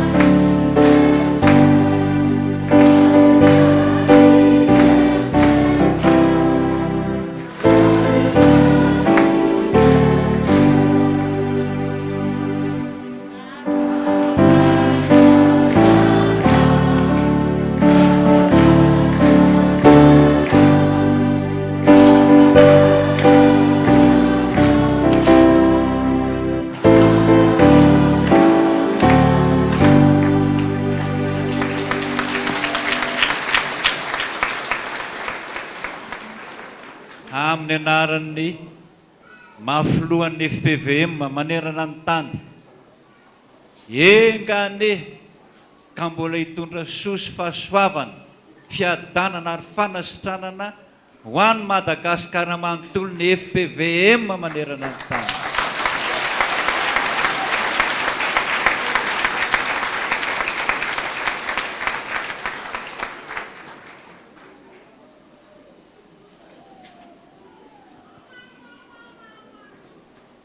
Amin'ny anaran'ny Brofoben ny FPVM dia nitsodrano an'i Dada aharitra mandrakizay eto amin'ny sahan'ny FPVM ary ampitombo ny finoana ho an'ny rehetrarehetra ny fahendrena sy ny fitiavana tao amin'izao ray aman-dreny izao.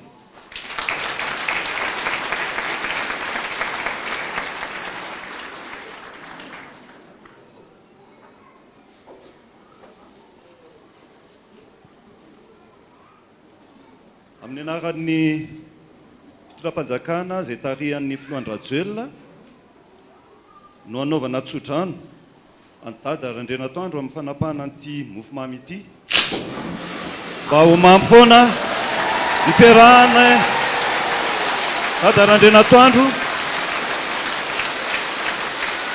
sy ny fitondram-panjakana izay tarihan'ny filohan-drajoelina dia ho tody eto amin'ny firenentsika ny fifohazam-panao entin'ny FPVM eran-tany.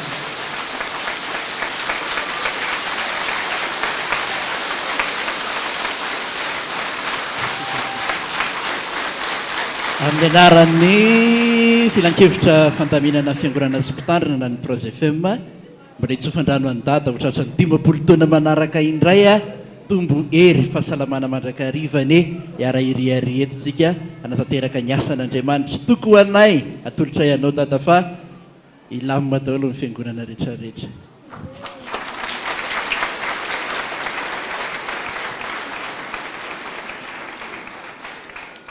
Amin'ny anaran'ny fifoazana taninanandrano nitsofanay rano anao Dada amin'ny hitondranao ny fifoazana manerana an'izao tontolo izao indrindra anao fiangonana hatrany andrahoany fivavahana mbola hitoetra aminao ny fanahy masiny Jesosy ity Tompo izay napetrany taminao fony anao mbola zaza nanolo-tsainanao tany amin'ny pastoral collège pastoral nanolo-tsainanao fitondranam-piangonana ary mbola nanolotsainanao koa hitondrana zao FPVM zao ary nanolotsainanao koa mola hitondrana koa ny firenena rehetra satria mbola miara-miasa tamin'ny fitondram-panjakana ianao ary aryafana niara-niasa tamin'ny fitondram-panjakana teo aloha koa zay niara-dia taminao nanasoavanao izao firenena malagasy zao ny tompony eo ombanao ary akasitraka amin'izay rehetra nataonao hotahin'Andriamanitra oela velona dada miarabanao.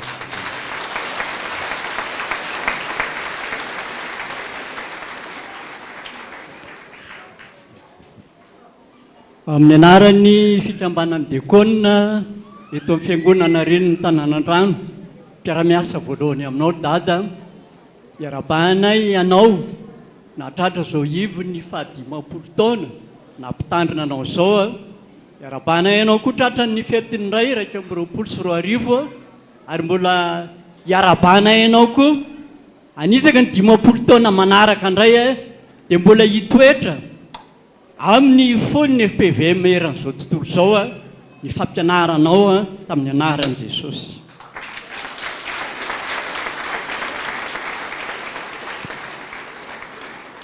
Eny dada mijoro eto ny tenako amin'ny anaran'ny birao Fiangonana Ren'ny Tanànandrano dia faly miarabanao atratra n'izao 10 taona niarahanao tamin'ny tompo izao zava-dehibe zany ary dia mirary soatrany ho anao ary dia mba efa narehitra olo jiro ho fanazavana n'izao tontolo izao ary dia mbola irehitra idedadeda tokoa zany ho tazany rehetrarehetra afanaka voafity tokoa ianao hitondrana ny anaran'Andriamanitra ka dia mahereza dada ny fahasalamana ane ho aminao ka dia amin'ny anaran'i Jesosy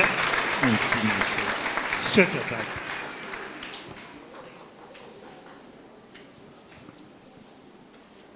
Amin'ny anaran'ny firaisan'ny sampana eto Ampanjanatanànandrano sy ny sampana rehetra eto Madagasikara anatin'ny FPVM manitsirika eto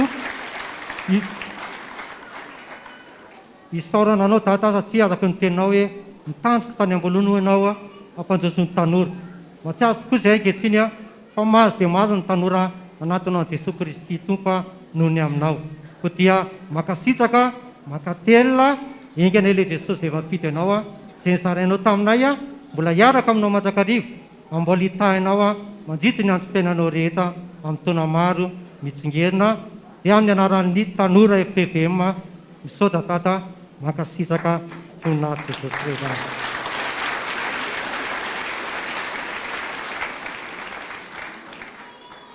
Dia mbola misaotra an'Andriamanitra tsika satria izay dia zanaka ranofo tsika zanaka ara-panahy ary dia tsy ho voatonona tsy ho voalaza eto ny fifaliana sy ny firavoravoana ao anatin'ny fonay zanaka hoe ay tsy izay ihany ny zanana fa tsika rehetra koa mba zanany le afo-panahy izay tena afo-panahy izay miredareda teto boly redareda ny anatintsika ary tsy fanahosany meny Jesosy atsika fa fanamahery na tamin'ny mangatsika na tamin'ny mora na tamin'ny sarotra dadatsika foana io ary dia zany afo-panahy zany mbola hiatrehantsika ny fiainantsika rehetra zay satria ny fanjakan'Andriamanitra tsy avy amin'izao tontolo izao izay nentiny zara ho atsika mbola hoentsika hiatrehana ny fiainana rehetra amin'izao fiainana zao ary zany afo-panahy zany redareda ohatrehantsika homantaka an'izao gato zao hatramin'ny firaisana amin'ny latabatra amin'ny tompo hatrany ny faniriana zay tompoko lasy tompo.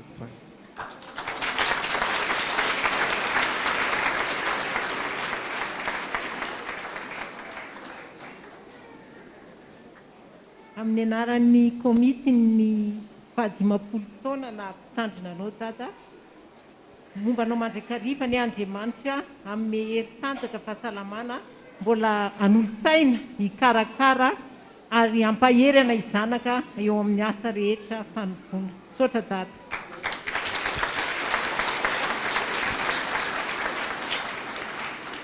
Tiaka mafy be no hiverena ndray mandrenitsika ametraka ny tsodrano atsika rehetra. Ataontsika ny hira kanefa rehefa niaritra ny fitsapana.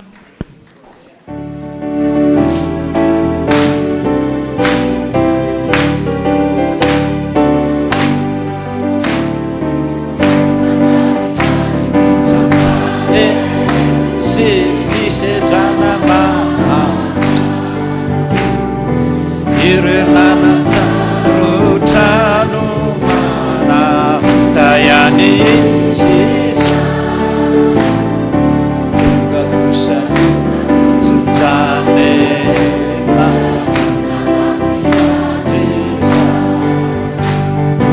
ny finonana tsara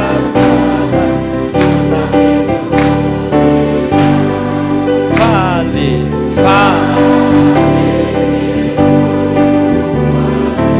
tedraotra ianjoma etsina velana afalotre naore raera defilo tsina mela andre afatsy ny velo faendrena ka misaotrana saotra Jesosy satria fetiny ray androany tamin'ny fetiny reny Jesosy dia nilaza hoe zaho izy tena marary pitia amin'izao fetiny reny zao. Nalefatsika ny vavaka, nalefatsika mihitsy Jesosy ohatra n'izy ndana miona amin'ireo olona tianao reo no Jesosy, reo reny tianao. Maro be ny nahazo azy, maro be ny nahazo cadeau taminy, na vola aza dia mbola nomeny Jesosy azy daholo zany. Fahaizana, fahendrena, fitahiana ary mifandiriana ozy tanterahako daholo. Maro be ny telefônina tamin'izany. Zao kosa ny lehilahy dia nitenenan'i Jesosy tahaka ny Petera hoe ry Petera, manakolazaina aminao aho. Mingavo ny lehilahy rehetrarehetra androany mba hivavaka fa ianao no Andriamanitra, ianao no Jesosy, ianao mihitsy no miteny hoe mba antanio ana ny zavatra ho avy aza. Araka ny teniny salamo koa manao hoe tsara ho Andriamanitra, ho any aminareo ho any ane Jesosy hitsara aminareo fa izy ny mpitsara marina. Dia arao ny teniny, arao ny anatra lazainy, arao ny torohevitra ataony fa mahasoa ny saina sy ny fanahino zany. Ho antsika rehetrarehetra kosa dia ny Isaia 7:20, Isaia 7:20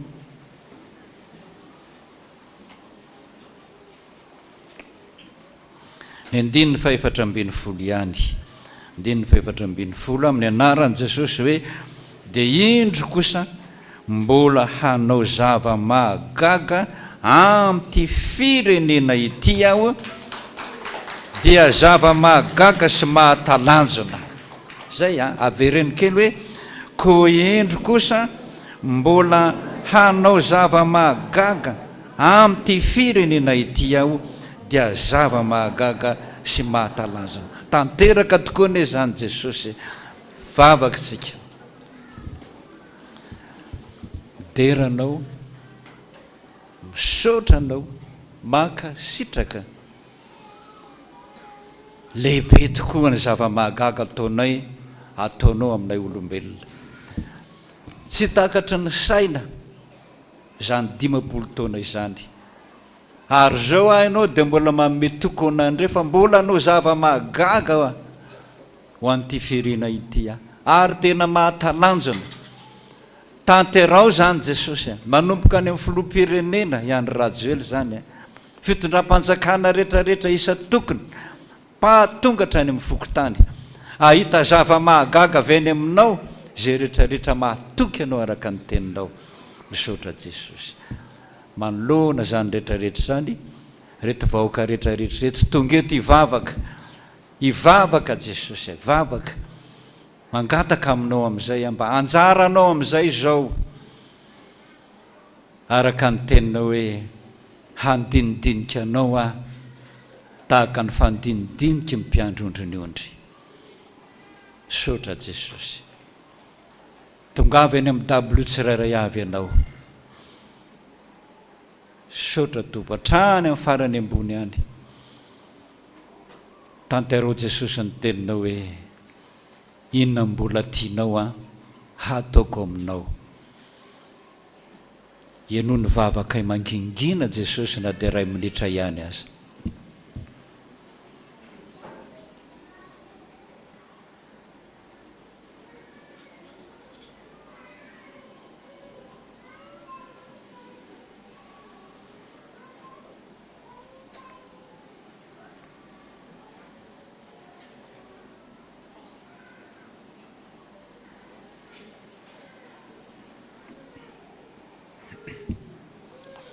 Misaotra Jesosy, misotranao eram-po eran-tsaina eram-panahy zay fa tianay tokoa ianao. Voarainao tao ny vavaka Jesosy, hiakatra any an-danitra zao dia zao ianao, hiona amin'Andriamanitra ray Jesosy. Fantatray fa malahelo izy amin'ny fahotanay, amin'ny adalanay tsirairay avy. Fa mino kosa zay Jesosy fa ianao ihany mpisolo vavanay ao an-danitra ao. Ary ianao ry ihany mifona ho anay isan'andro raha eo mamelany elony fa tsy fantan'izay ataony.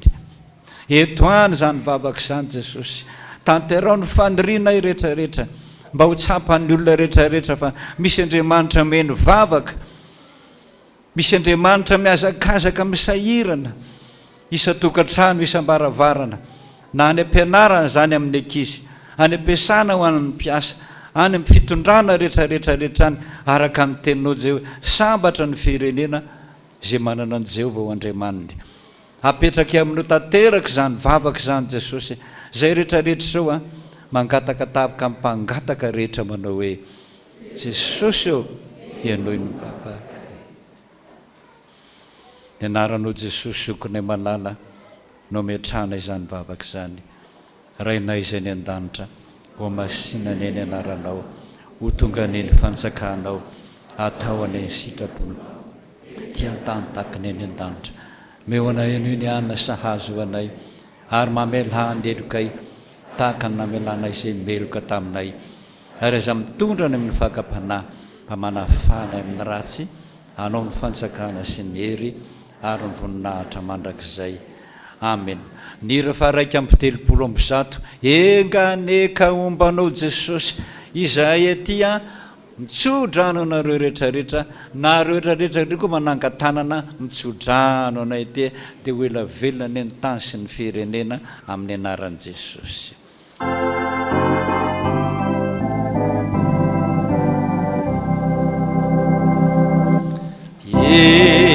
Enganeka ombanao Jesosy anadisy anazava ampahery lalandava enganeka ombanao Jesosy ombanao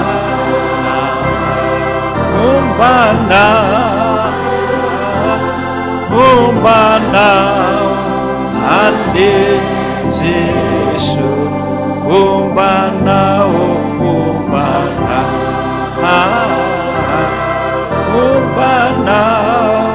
Jesu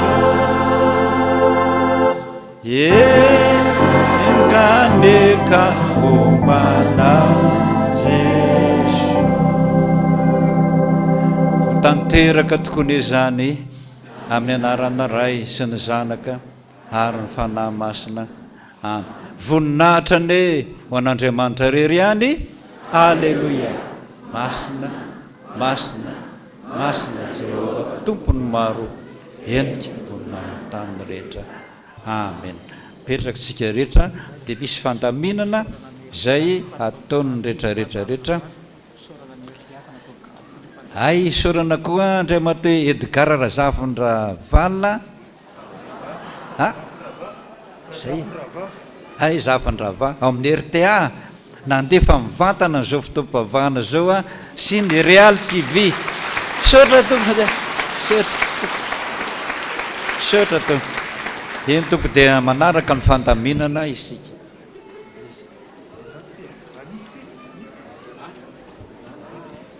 Ny fandaminana izay ho tanterahantsika zao a mandritra ny fotoana ivoahan'ny olona rehetra dia ampanajana tompoko a no angatahana antsika izay nahazo ny invitation rehetra solotena hiaraka hisakafo a ao ambony a mba samy mipetraka daholo aloha eny amin'ny toerantsika fa rehefa tapitra tafavoaka ny mpanompon'Andriamanitra nanatrika fantopavahana dia hiakatra ho any ambony isika. Mandritra n'izay fotoana izay a no mbola hamakina ireto fiangonana rehetra izay mbola nanolotra tamin'izao fotoana izao. FPVM Betafy fanavozana 33 400 ariary, FPVM Tanambao fanavozana Tsirabe 240 700 ariary, ny FPVM Argenteuil 1445 € efa voavaky teo a, ny FPVM Fahazavana Tulear 106 000 ariary, FPVM Tsanandrina Famonjena Mbatofotsy 70 000 ariary, FPVM Angodina Pitatafika 148 200 ariary mangataka fahanginana tompoko, FPVM Pangabe Fitahina 103 000 ariary, FPVM Fitahina Rangaina 38 700 ariary, FPVM Ira Kinlantra Antala 15 900 ariary, FPVM Vitandrema Mafiasampamonjena Ambilobe 80 700 ariary, FPVM Tanambe Ambolobao Avaratra Kasondanjy Ampani 74 400 ariary, FPVM Andrena Rivo Faharetana 74 600 ariary, FPVM